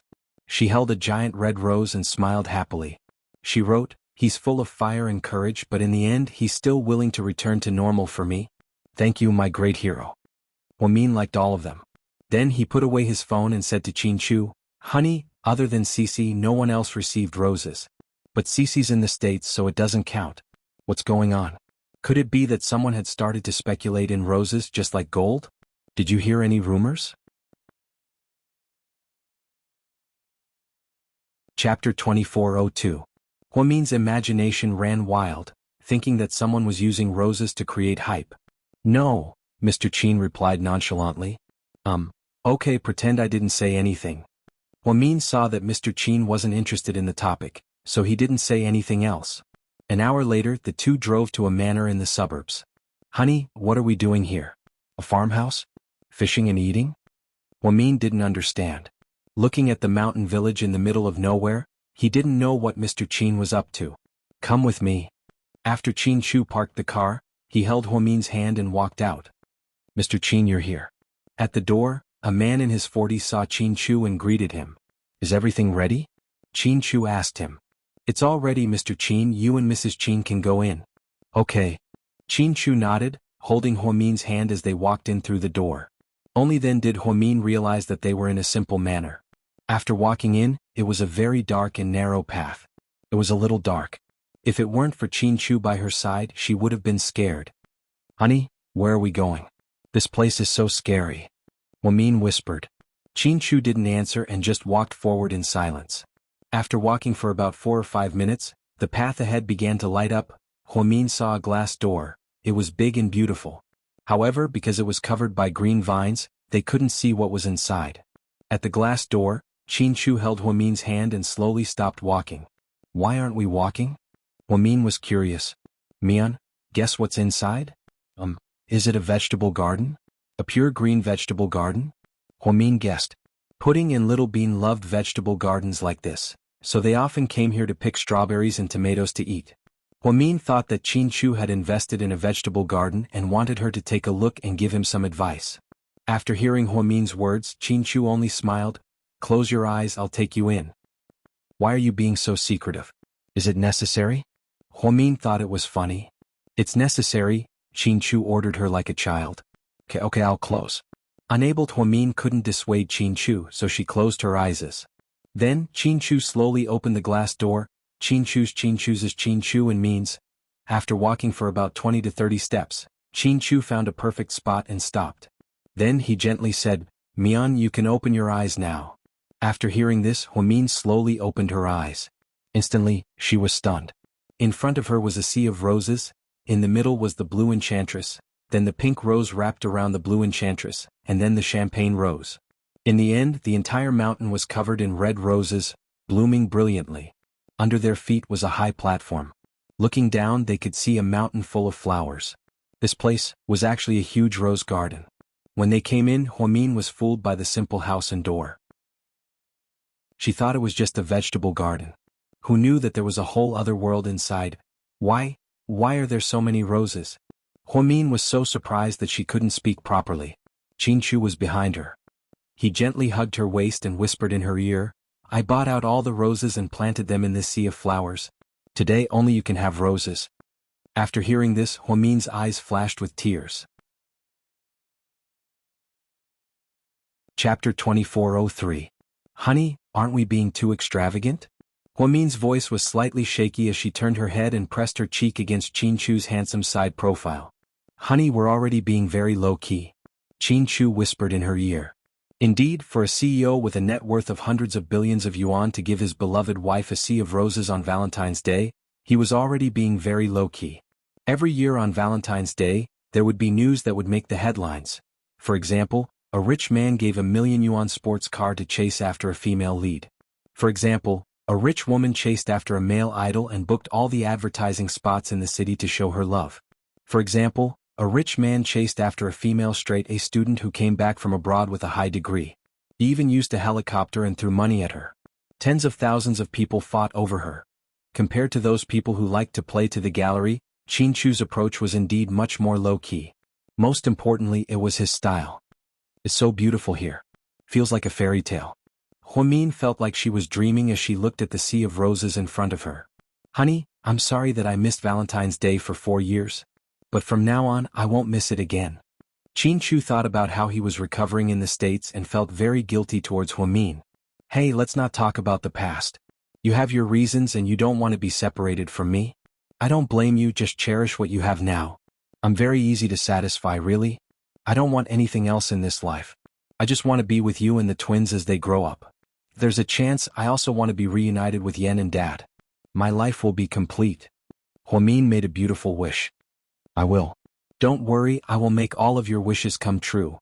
Qin Shu hugged Huamin tightly as he thought about the wish he made when he was young. His biggest wish in life was to help Huamin fulfill her wishes. Whether she wanted to be a doctor or find her family, he would do everything for her. the two of them sat at a long dining table by the cliff of the glass room. Qin Chu ordered the servants to prepare steak and red wine. The atmosphere was very good. Huamin hadn't drunk in a long time, so she was especially excited today. She took the initiative to pour herself a cup. "Honey, I'm happy today, can I drink a little more?" Huamin stuck out her tongue and asked Qin Chu's permission. "Sure." "Wow, this is great, I haven't been in such a good mood in a long time." "So drinking really depends on your mood. I want to be a drunkard today and then you can carry me home, haha." "Okay." Qin Chu looked at the childish Huamian gently, and his heart was filled with warmth.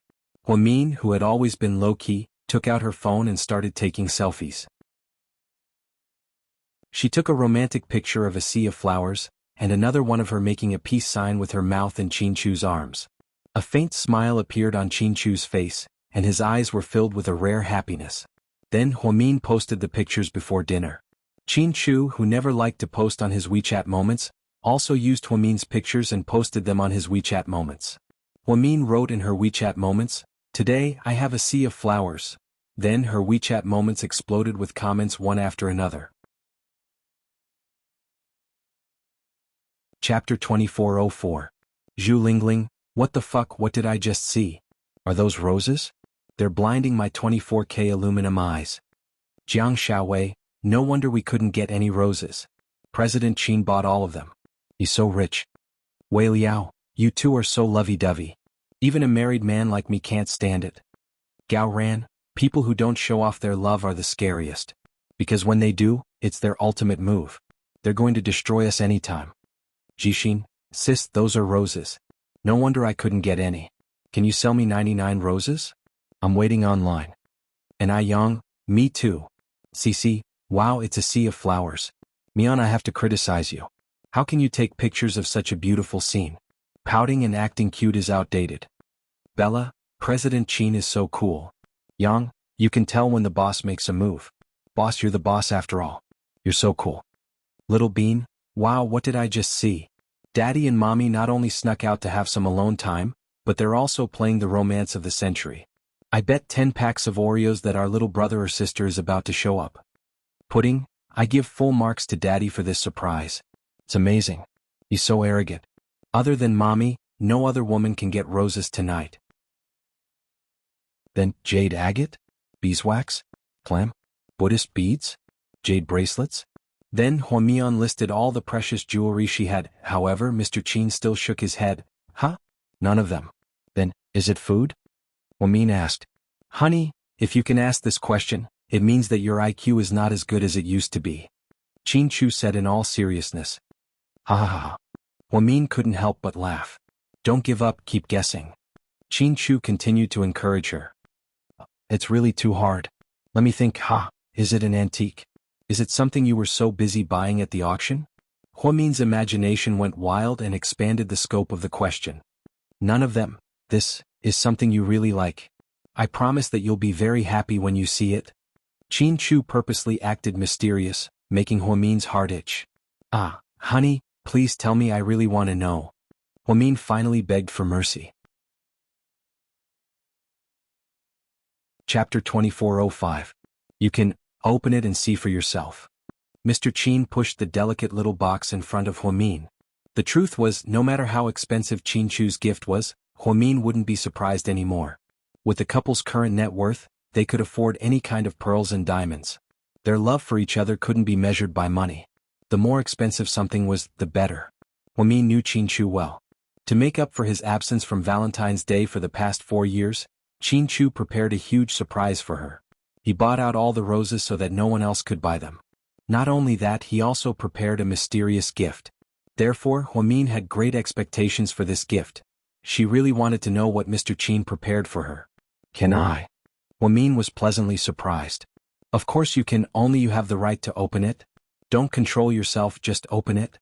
Qin Chu smiled at Huamin. Huamin excitedly took the box, took a deep breath and slowly opened it. The moment she saw what it was, Huamin froze. Then tears began to roll down her cheeks, and her tears turned into pearls. Honey, how can this be? How can this be? Huamin was so excited that she couldn't speak properly. Do you like it? Qin Chu calmly looked at his wife's surprised face. Yes. Huamin didn't know what to say, so she nodded furiously. It turned out that this wasn't jewelry, pearls, or diamonds. It was just a pair of ordinary hairpins. Girls used them to decorate their hair, they were made of ordinary iron, and they looked exactly the same when placed side by side. They were long and each one had 6 small red roses on it. The craftsmanship was exquisite. The color was incomparable, but why did these ordinary-looking roses make Huamin so excited? It turned out that when they were young and first started dating, they gave each other a Valentine's Day. At that time they were both students, so they didn't give each other anything too expensive. Although Qin Chu came from a wealthy family, he wouldn't give Huamian any extravagant gifts. At that time Huamin's hair was also flowing in the wind. Qin Chu saw this pair of rose hairpins when he was shopping. He wrapped them up and gave them to Huamin. Huamian didn't know what they meant at that time. Until Zhu Lingling reminded her of the song, The Most Beautiful, that was sung by the Yuchuan group, which was extremely popular at that time. There was one line in the song's lyrics, I gave you 12 roses, each one is as beautiful as you are. Qin Chu wanted to tell her that she was the most beautiful woman in his heart. Huamin also really liked this ordinary-looking gift because Qin Chu had carefully chosen it. So that day when she wore the hairpins on her hair for the first time, it stunned and softened the passing of time. Later on, Qin Chu gave Huamin many other gifts, but her favorite was still this pair of rose hairpins. Until the day before their high school graduation. They originally planned to go abroad together, but Huamin completely broke up with Qin Chu because of her stepfather's car accident. At the graduation ceremony, she publicly announced that she was breaking up with Qin Chu. From then on, Huamian was just a passerby. In order to make Qin Chu give up, she pulled the pair of rose hairpins off her head in front of all her classmates and fiercely threw them on the ground. The rose petals instantly shattered, just like Qin Chu's heart. It hurt so much that it couldn't heal. Later on, Huamin turned and left, leaving Qin Chu all alone. Chapter 2406. He knelt down and picked up the scattered roses. For the first time in his life he felt so sad that he couldn't breathe. Then, Qin Chu went abroad and they parted for 7 years. The stories of his youth were always like strong wine. They came strong and left indifferently. Many years later, Huamin would still feel guilty whenever she thought about what she did. She would regret destroying the gift that was so important to her. Now that Qin Chu presented it to her with both hands, how could Huamin not be moved and shed tears? The reason for that was because to the two of them, that item held extraordinary significance. It was extremely important. Honey, where did you get this thing? Back then Before Huamin could finish her sentence, she paused. If Qin Chu had someone redo it or buy it, it would have looked brand new. It wouldn't have looked so old like it was now. Therefore Huamin made a bold guess. This was the pair of hair clips that she broke back then. As expected, Qin Chu nodded and said, After you broke it, I carefully picked it up and kept it with me. Last night, after you fell asleep, I went to the study and glued it back together. Although it's not as new as before, it's still the same. Nothing can replace it. Huamin carefully took out the hair clips, placed them in her hands and gently stroked them. Then she couldn't help but cry. Don't cry, we should be happy. Qin Chu picked up a tissue and gently wiped Huamin's tears. Yes, we should be happy. Honey, did you know? Out of all the gifts you gave me, this is my favorite. Huamin's voice trembled as she looked up at Qin Chu. I know. Qin Chu's tone was gentle. Then do you know why this is my favorite? Huamin asked again. Because when I was a student, I bought it with the money I earned from playing piano for a day. I didn't use my parents' money. Qin Chu seemed to know Huamin very well. Huamin excitedly held onto Qin Chu's arm and nodded. Yes, because you used your own money. You're such an arrogant person, but you were willing to play piano for a day just to buy me a gift. Do you know how I felt when Gao Ran told me? Qin Chu gently stroked Huamin's long hair with a smile. I'm thinking, I want to cherish a man who's willing to lower himself for me and love me for the rest of my life. Huamian couldn't help but burst into tears again. Wow. Dr. Hua, are you confessing to me again? Qin Chu teased her. Honey, thank you for letting me see it again. I thought I would never get it back. Huamin sobbed as she leaned into Qin Chu's arms. Don't cry. Here, let me put it on for you. Qin Chu carefully wiped away Huamin's tears. Then he picked up 2 hairpins and put them on Huamin's hair. Huamin lovingly reached out to touch the hairpins on her head as if she had received a precious gift. I told you would be happy to see it. Qin Chu smiled from the bottom of his heart. Yes, even after so many years, it's still my favorite gift. Huamin said as she stood up and hugged Qin Chu's broad waist tightly. Then she kissed him deeply. Chapter 2407. The 12 roses I prepared, each one as beautiful as you. Your beauty is silent, unknowingly making me follow you. Baby, this time I'm in love, I'm at a loss, but I don't regret it. In such a beautiful glass room by the cliff, looking at the roses blooming all over the sky. With a precious gift on my head, I'm listening to such a touching old song. Huamin suddenly felt that if time stopped at this moment, she would be the happiest person in the world. Originally, it wasn't big news that no one could buy roses in the city, but Huamin posted the roses on her WeChat moments. One person spread 10 and 10 people spread 100, and this news spread. Some media outlets began to report on it, and on Valentine's Day, all the media outlets were reporting on it. GK's president and his wife show their love in a low-key manner, buying all the roses in a domineering manner. I'm going to buy all the roses so no one can buy roses. Qin Chu's beloved wife proclamation. A sea of roses for the love of his life, Qin clan couple show their love to a new level. The clear water wrinkles because of the wind, green mountains never grow old, rich people have true love, rich people have true love. President Qin Chu bought all the roses in the city to make his wife smile, just to give her a different Valentine's Day present. In short, the chicken soup for the soul on WeChat moments that night were all soft posts. Huamin and Qin Chu appeared on the news again, although they really didn't want to be high profile. Huamin didn't realize that her WeChat moments was about to explode until she and Qin Chu were on their way back from dinner. Many fans even left comments on Weibo, making her feel helpless. Imperial Star Headquarters, Suyu didn't deliberately work overtime, but he did have 2 meetings in a row, and it was already 7 p.m. when he got off work.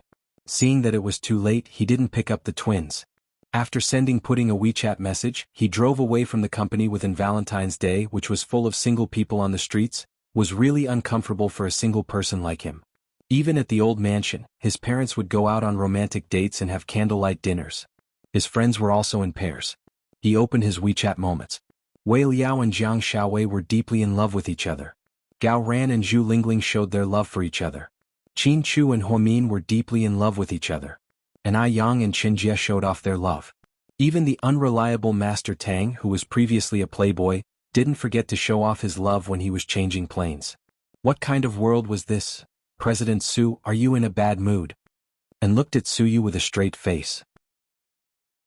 I suddenly feel like drinking, but unfortunately, it's hard to find someone who can drink. Old Wei is at home with his wife. Tang Chuan, that brat, went to America with his girlfriend. President Su, how about I drink with you, and said quietly. If you're drunk too, who's going to protect me? Suyu joked. And, okay, I'm just joking with you. Let's go, I'm tired from working overtime. Let's go get a drink. Suyu didn't deliberately make fun of him. When they passed by Dizun nightclub, he parked his car in front of the entrance. After Rick left, Seductive Fox's business wasn't as good as before, and Tang Chuan didn't manage it well either. Therefore, all the rich heirs and rich people came to the newly opened Dizun. It was Suyu's first time here, but everyone in the nightclub knew who he was. Lord Su is here. Please come in. The lobby manager looked as if he saw the god of fortune and invited Suyu and an inside. Chapter 2408. Lord Su reserved the best private room for you, it's on the top floor. It's okay, it's just the 2 of us. The private room is too big. Let's just sit at the bar for a while. It'll be lively. Suyu waved his hand. He walked into the bar within and the manager opened a booth for them. The bar was very lively. Waves of explosive disco music were playing, and men and women in revealing clothes were twisting their bodies under the flashing lights. Without Suyu's instructions, the manager ordered people to bring in a lot of drinks and fruit plates. If you like any girl, go and flirt with her yourself. Don't be shy, don't suppress yourself, Suyu said as he ate sunflower seeds. It's okay, President Su. I'm not that lucky. And shook his head. He wanted to sit here for a while and then leave, but he didn't expect to see an acquaintance here. Big brother Suyu, a clear female voice called out. Suyu turned his head and saw Wei Ying. Beside her stood a tall girl. Why are you here? Suyu asked. I'm single too.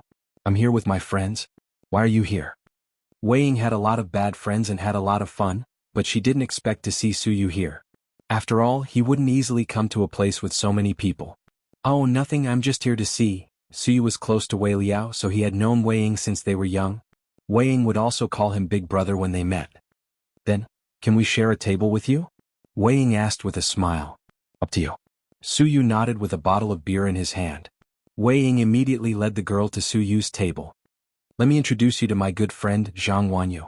She's an internet celebrity. She's the most popular streamer on a live streaming platform and has tens of millions of fans. She's even been on a TV show. Wei Ying strongly recommended her best friend. Hello, young Master Su.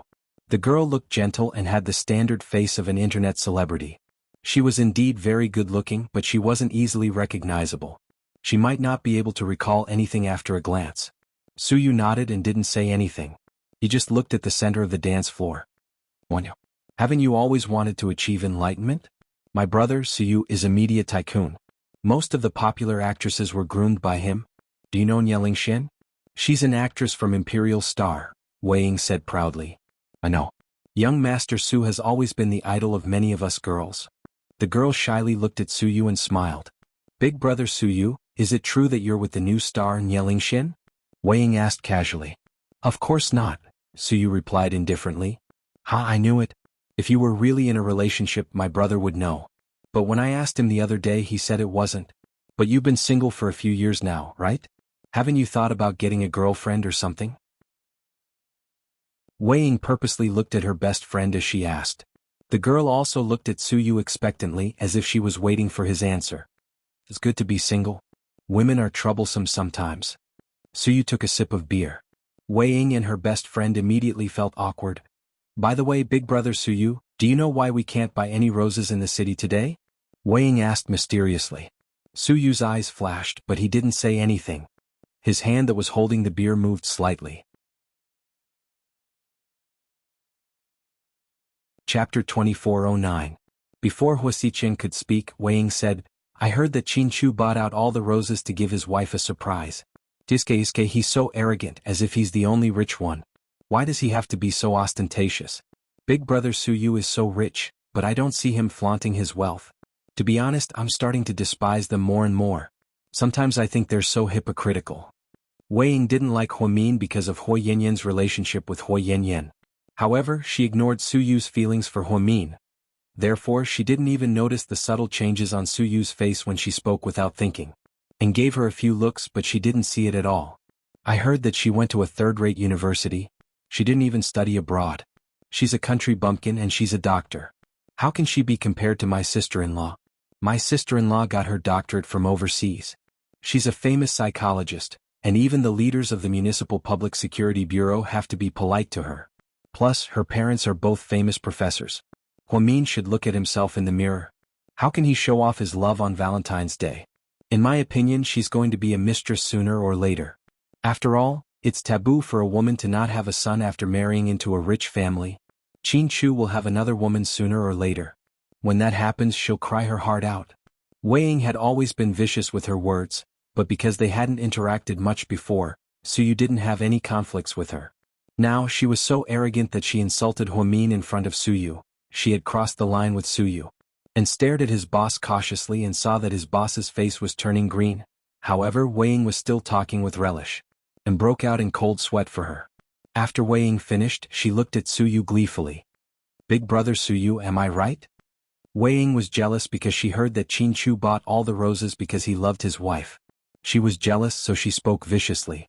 I think Hua Mian gave birth to 2 girls, but you didn't have any children after you married into the Shen family. Don't call me the pot calling the kettle black, Su Yu said slowly. Big brother Su Yu, what are you talking about? Wei Ying understood what he was talking about. Su Yu brought up the fact that she didn't have any children after marrying into the Shen family. Everyone in the Wei family knew that this was Wei Ying's sore spot. Women, you shouldn't be so vicious. How much pain do you have in your heart that you can't bear to see other people living well? Hua Min doesn't have a degree or looks. What does that have to do with you? Does it bother you? You're making it sound like you're very close to her. You even brought up your sister-in-law. I used to think that Shin Mingxi was wrong to divorce you because he didn't want you. After all, you've given your heart to him. It's very pitiful that you were forced into a divorce. Now I understand. He made the right choice by not wanting you. Any normal man wouldn't want a woman like you. After all, no one wants to cause trouble for themselves. Wei Ying was dumbfounded by Su Yu's words. Chapter 24:10. Big Brother Suyu? She wasn't prepared for this at all when Suyu scolded her. Don't keep calling me Big Brother Suyu. I'm only talking to you because I'm giving your brother face. But don't be so shameless. Then Suyu got up, kicked the chair he was sitting on and left. And stood up and followed him silently, seeing the boss's livid face, and knew that if Wei Ying wasn't Wei Liao's biological sister and a woman, he would have been furious. The boss would have been furious. Ying, what's wrong? Why did you piss young Master Su off? Aren't you guys close? The internet celebrity asked in a low voice. How the fuck would I know? Wei Ying roared, feeling wronged. Walking out of the bar, Suyu wasn't in the mood at all. And take me back to my mansion and drive my car home. Pick me up tomorrow morning. Okay, boss. Seeing his boss in a bad mood and didn't dare to say more, he drove Suyu back to his private mansion. When Suyu came out of the shower, he saw a lot of messages on WeChat. Most of them were red packets and blessings from artists in the company and some from friends in the industry. Suyu clicked on them and saw Nieling Xuan's red packet. It was 520 yuan. He frowned slightly and sent Nieling Xuan a red packet. It was 888 yuan. Thank you, President Su. After receiving the red packet, Nieling Xuan sent a smiley face. She seemed to be in a good mood. Work hard. The company won't mistreat you. You're a smart woman. I hope you won't follow in Jian Tong's footsteps. Suyu rarely spoke to female artists. Nieling Xuan fell into deep thought when she heard the last sentence. She didn't know what Suyu meant. Was he asking her not to be as scheming and high-profile as Jian Tong or not to pester him like Jian Tong? Rest early, President Su. Good night. Nieling Xuan didn't dare to say more and only said good night quietly. Suyu did not reply to her. Suyu took out his phone and scrolled through his WeChat moments. Then he repeatedly looked at Huomin's profile picture. It was a family photo of the four of them. She didn't know when it was taken, but the family of four was wearing national clothes. Qin Chu was wearing a green robe, and Huomin was wearing a green cheongsam. Her hair was combed into a vintage bun, which made her look exceptionally elegant. The two little fellows were also wearing the uniform of the Republic of China. They were identical little cheongsams which were extremely cute. Such a happy family of four. Suyu sighed slightly. After thinking for a long time, he opened Huomin's profile picture. She typed, Happy Valentine's Day. But after writing it, he felt that it was inappropriate and deleted it. In the end, he didn't tell Huomin anything. He knew that he should not disturb her. He missed her silently in his heart. Perhaps this was the best for them. Late at night, Huosichen's quality of sleep was getting worse and worse. He got up and walked to his study in his luxurious nightgown. He opened his drawer and took out a white bottle of pills. With trembling hands he took out 3 or 4 pills and swallowed them all. Although the doctor advised him to only take 1 pill a day, 1 pill was no longer effective for him. He had to use more tricks. Huosichin took off his gold-rimmed glasses and sat in front of his desk in the study.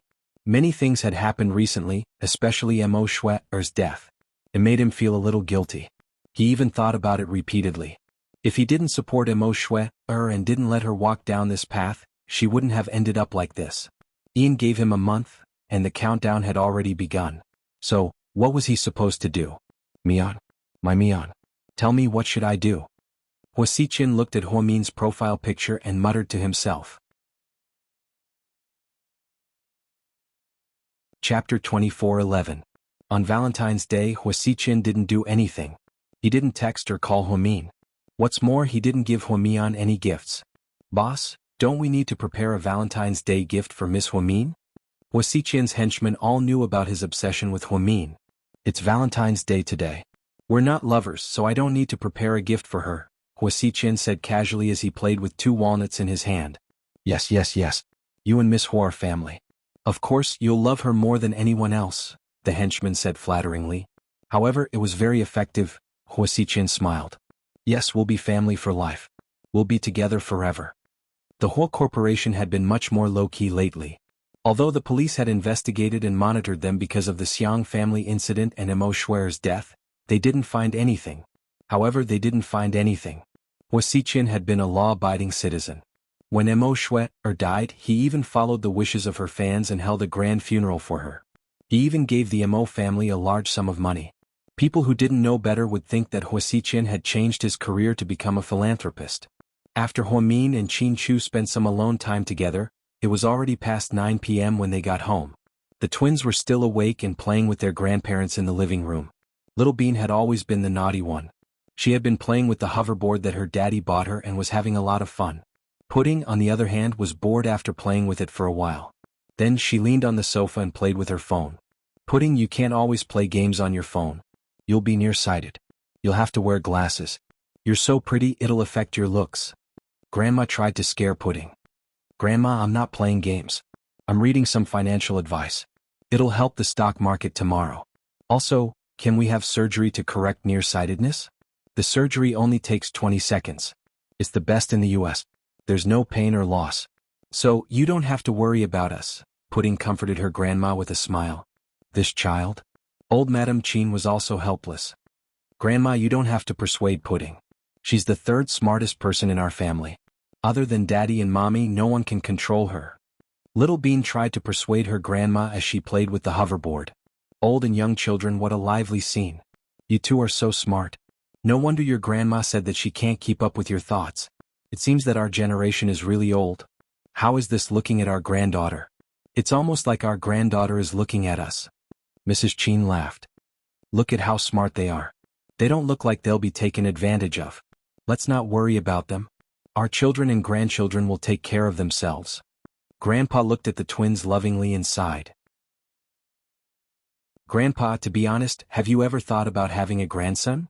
Little Bean mischievously slid the hover bike in front of her grandpa and wrapped her arms around his neck. Oh, that's an offensive question. I'm not going to answer. Old Master Chin wasn't senile. He knew that it was a trap, so he didn't answer. Haha, Grandpa, just say it. I'm not angry. Pudding won't be angry either. We've talked about this in private. Don't think of us as shallow people, okay? How childish would we be if we didn't let our parents have a second child? Little Bean rolled her eyes. Little one, you're smart. Grandma chuckled. Chapter 24:12. To be honest, I'm not in good health. If it weren't for your mommy and daddy who performed several difficult surgeries on me, I wouldn't be alive now. So, I'm very happy to be able to see my two cute granddaughters while I'm still alive. When people reach my age, they know that contentment is the best.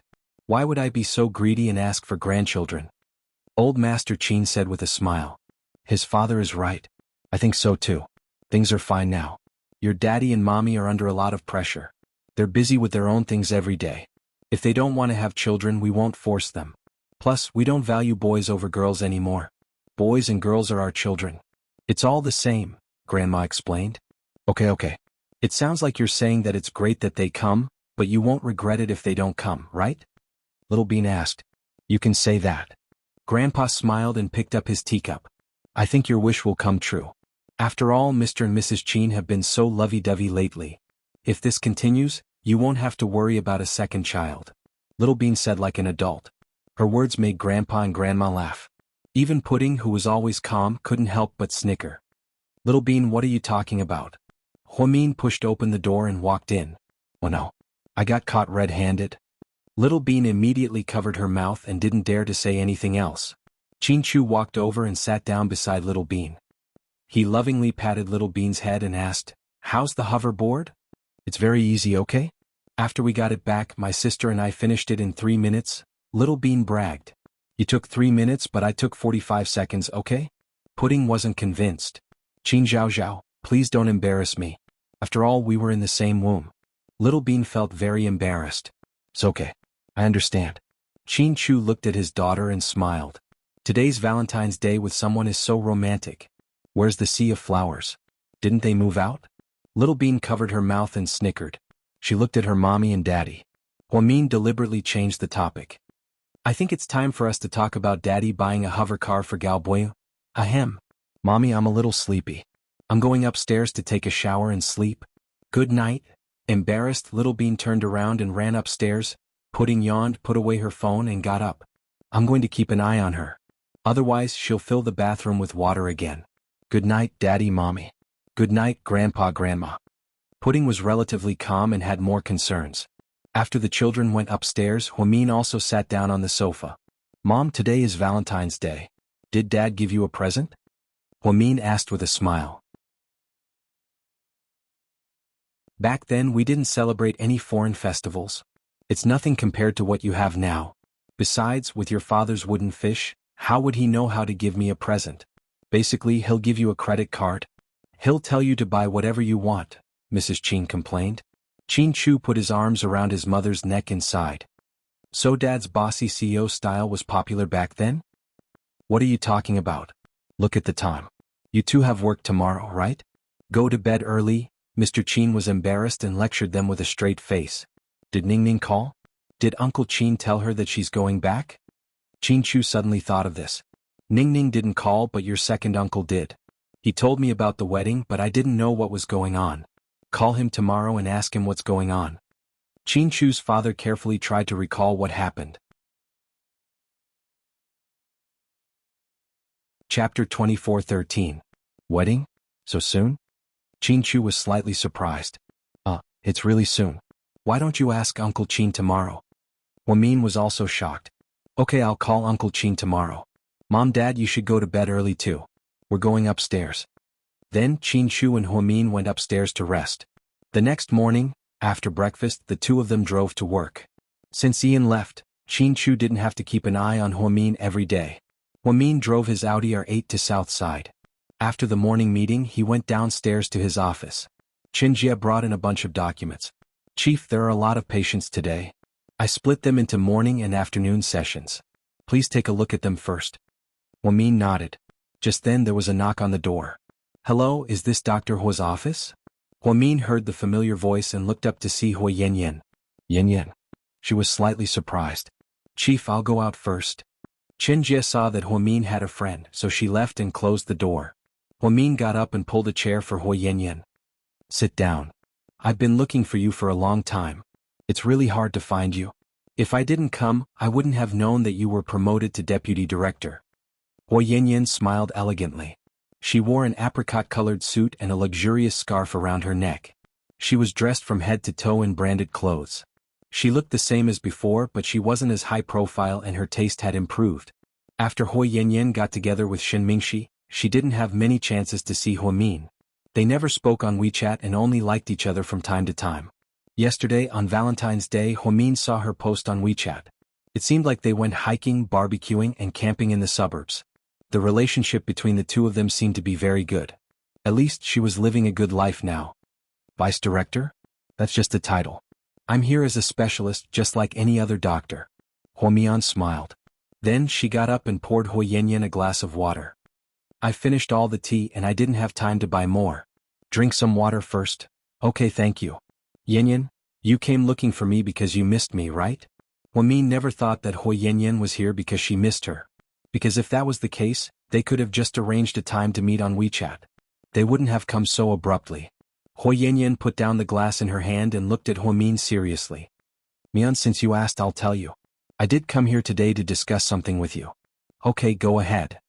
Actually, before Emoshwara got into trouble, she came to me and gave me a bottle. Hui Yanyan calmly told Min about the deal she made with Emoshwara in private. She even took out the bottle of medicine and showed it to Min. Min took the small bottle, opened it and sniffed. It does smell like her, but we need to test it carefully before we can be sure. I believe that she wanted to kill Hua Xiqin, but unfortunately, something happened to her before we could do anything. Now that she's dead, I don't dare to do anything on my own. However, this incident made me realize that Hua Xiqin does indeed have a mental illness. Maybe it's schizophrenia or something. He must have taken a lot of drugs to suppress it. Otherwise, Emoshwara wouldn't have taken advantage of this. So? What are you trying to say? Min looked at Hui Yanyan and asked calmly. Chapter 24:14. Hua Xiqin, I know you want to get rid of Hua Xiqin as well. You and Chin Chu have been collecting evidence to bring him to justice and clear his name for Song Yisher's death. But have you thought about it? If he really is mentally ill, he won't be charged with murder. There's a loophole in our country's laws. Mentally ill people won't be held accountable. How do I know if he's faking it or if he's actually mentally ill? That's something that needs to be tested by the medical department. It's not as if he's mentally ill just because he takes a few pills and suffers from insomnia. Min thought Hui Yanyan was oversimplifying things. I don't care if he's mentally ill or not. All I want is to kill him, Hui Yanyan said slowly, her eyes filled with hatred. Seeing the hatred in Hui Yanyan's eyes, Min wasn't surprised. She knew from the very beginning that Hui Yanyan didn't spend so much effort to be with Shin Mingxi just because she loved him, nor was it because she wanted to live a luxurious life. Most of it was because she wanted to take revenge on Hua Xiqian. Yanyan, I know you hate him and I know you want revenge. But Hua Xiqian isn't that easy to bring down.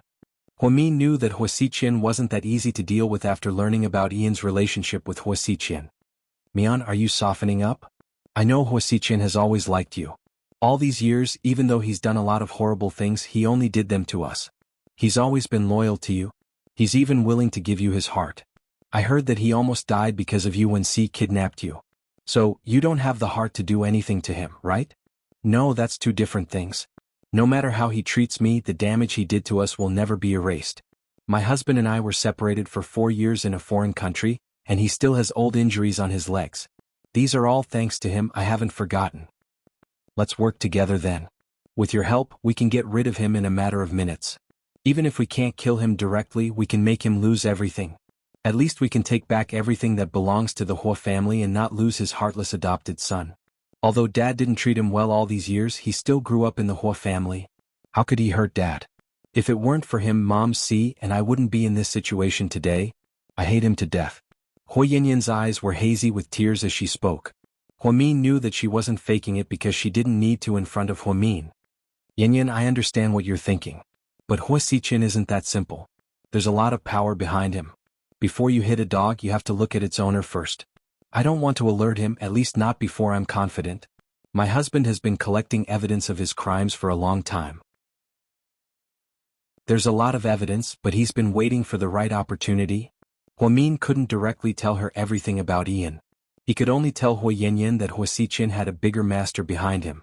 Unfortunately, Hua Yanyan didn't seem to be interested in these things. All she wanted was revenge. Fine, if you don't want to, then I'll do it myself. Anyways, I won't let him get away with it. Hua Yanyan sighed slightly. You don't have to say anything more. I understand your situation. That's all then. Sorry for disturbing you.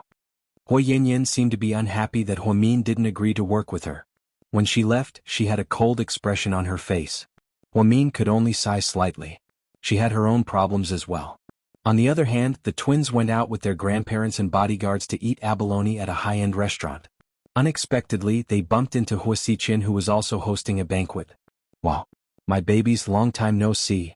Hua Xiqian squatted down and looked at the twins up close. Chapter 24:15. It's been thousands of years since I last came out for a meal, and now I'm having a meal with you. What a coincidence. Pudding said. Pudding inherited Hua Min's calmness and Chinchu's arrogance, so she was born with a powerful aura and wasn't afraid of anything.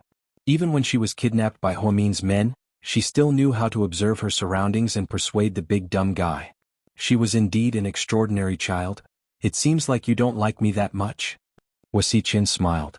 Lady Qin and Old Master Qin were busy chatting with their friends and didn't notice that Hua Xiqian was interacting with his granddaughters.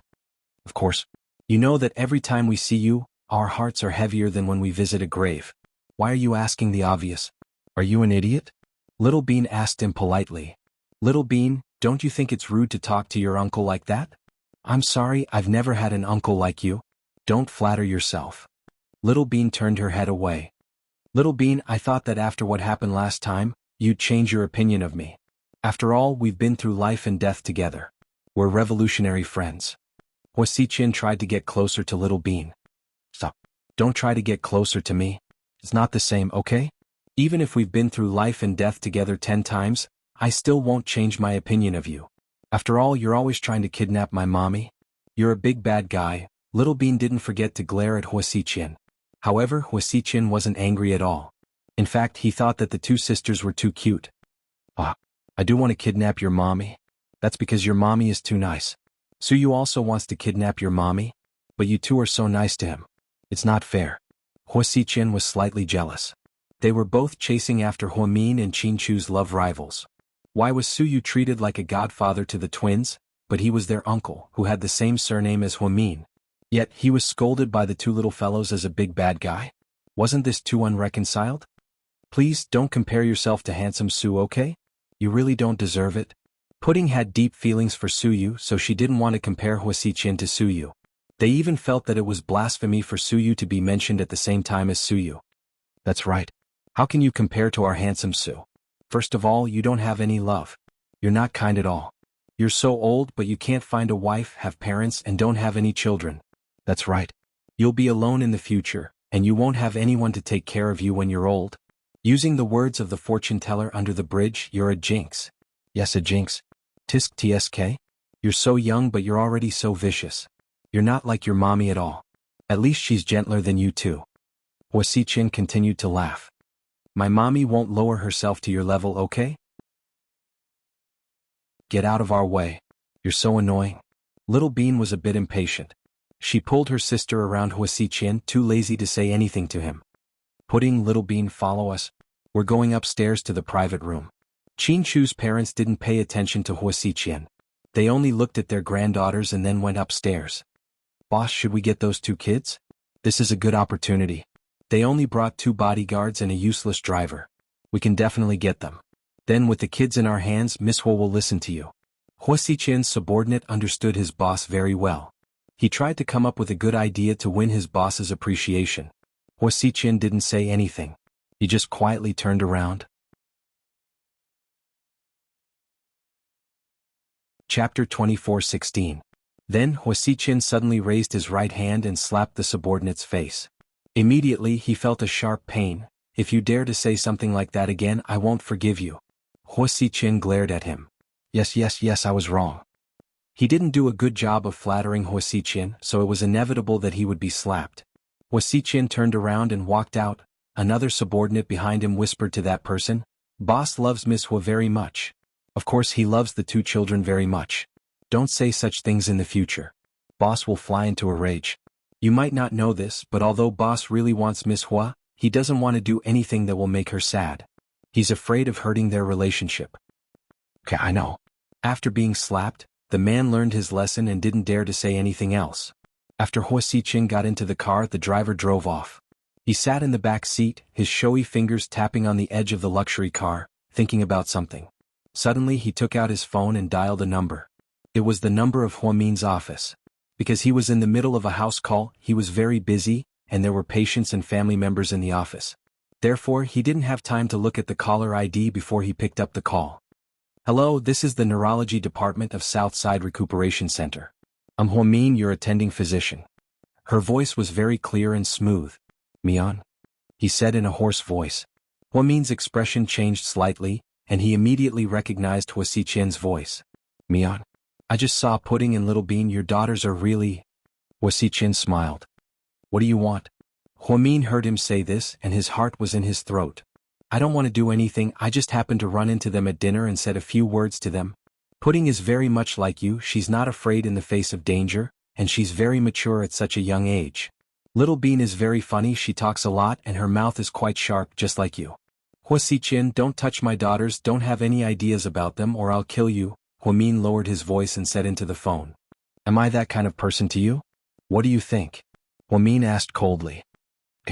I admit that I'm not a good person, but Mian, I've never wanted to hurt you, not in the past and not in the future, really, Hua Xiqin said gently. He rarely explained things to anyone so seriously. I'm tired of hearing these words, Hua Xiqin, I won't believe you, I know you have Ian behind you. If you want to get on Ian's good side and tell him my real identity, then go ahead. We won't be led by the nose by you. We'll have to face this sooner or later, Qin Chu and I aren't afraid. Do you think I'll tell Ian? Haha. Hua Xiqin laughed bitterly. It's up to you to tell him or not. Hua Min was ready to go all out. Ian is looking for you and he's in a hurry. I think he's out of options and wants to force your father and Lu Yen to show up. Maybe he wants to carry out his destructive plan. But this has nothing to do with me, I told you before that I won't hand you over to Ian. I won't let anything happen to you, Hua Xiqin promised. If you really don't want to hurt me then you shouldn't disturb me. You should stay away from my life, you've hurt me enough, Hua Min said slowly. Mian, you're being too cruel, I can't be as great as Suyu. Really, I love you so I have to have you. You'll only be happy if you're with me. Qin Chu can't protect you, he can't. Stop trying to drive a wedge between us, no matter what you say, I won't believe you. Hua Min thought Hua Xiqin was crazy, calling him over the phone was ridiculous. Mian, if one day I die will you be sad? Even if it's just a little bit? Hua Xiqin suddenly changed the topic and asked this sad question.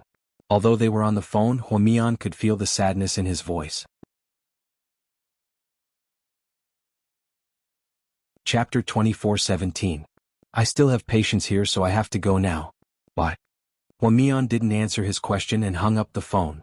Hua Xiqin's question put Hua Min in a difficult position. If only she could bear to see Hua Xiqin die.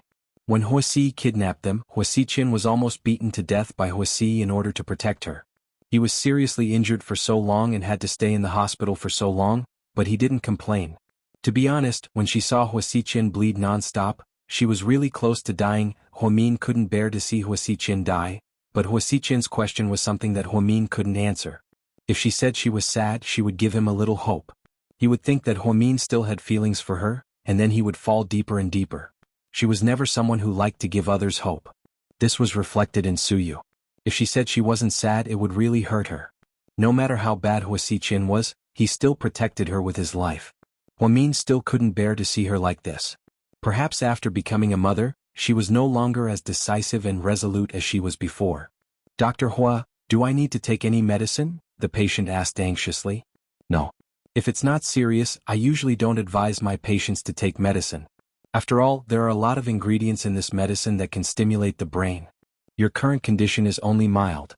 I think you'll feel better after a few counseling sessions. I'll help you make an appointment with the psychiatrist in our hospital. Can you try a few sessions first? Hua Min looked at the woman patiently. Okay. Thank you, Dr. Hua. You're welcome. The woman nodded politely at Hua Min. Then she took the patient's record and left. Qinjie walked in with a cup of milk tea. Chief, let's take a break. There are still a lot of patients coming in. I don't know what's going on. Is it because it's spring? Why are there so many patients in our department all of a sudden? It's really strange. Hua Min took the milk tea and took a sip. That's not surprising. There are many patients with depression in the first place. It's just that our people didn't know much about it in the past, especially in the remote mountain villages. Those people treated it as a serious cold, but it became more and more serious. Now that there are more patients, it means that everyone's thinking has improved. It's a good thing to get treatment early. Luckily, the girl was smart enough to find an opportunity to escape and call the police. She was sent to the hospital in time. Otherwise, she would have been dead. Speaking of which, they're both highly educated. According to my medical records, the girl has a master's degree. She's a physics teacher at a high school in the city. I heard that her fiancé is a doctor who returned from overseas and works at the Ministry of Education. What a bright future, what a bright future. TSK. I really don't know what they're thinking. Qinjie rarely discussed patient gossip with Hua Min, but she had chatted with the patient's sister when they were outside. The girl's sister explained the situation to Qinjie intermittently, and Qinjie was shocked after hearing it. No wonder such a young and beautiful girl wanted to see a neurologist. It wasn't an endocrine disorder after all. She was almost killed by the man she loved the most. It would be strange if she wasn't scared out of her wits. Chief, why are there so many perverts nowadays? Why do they always want to commit suicide? Qinjie looked at Hua Min in confusion. You're tuning in to the Dreamy Chapters YouTube channel. We're so grateful for your support, and don't forget to subscribe to join us on this incredible journey through captivating stories. Your generosity through donations truly makes a world of difference, as it's the primary source of revenue that allows me to expand and enhance this channel for you. Thank you from the bottom of my heart for being a part of this adventure.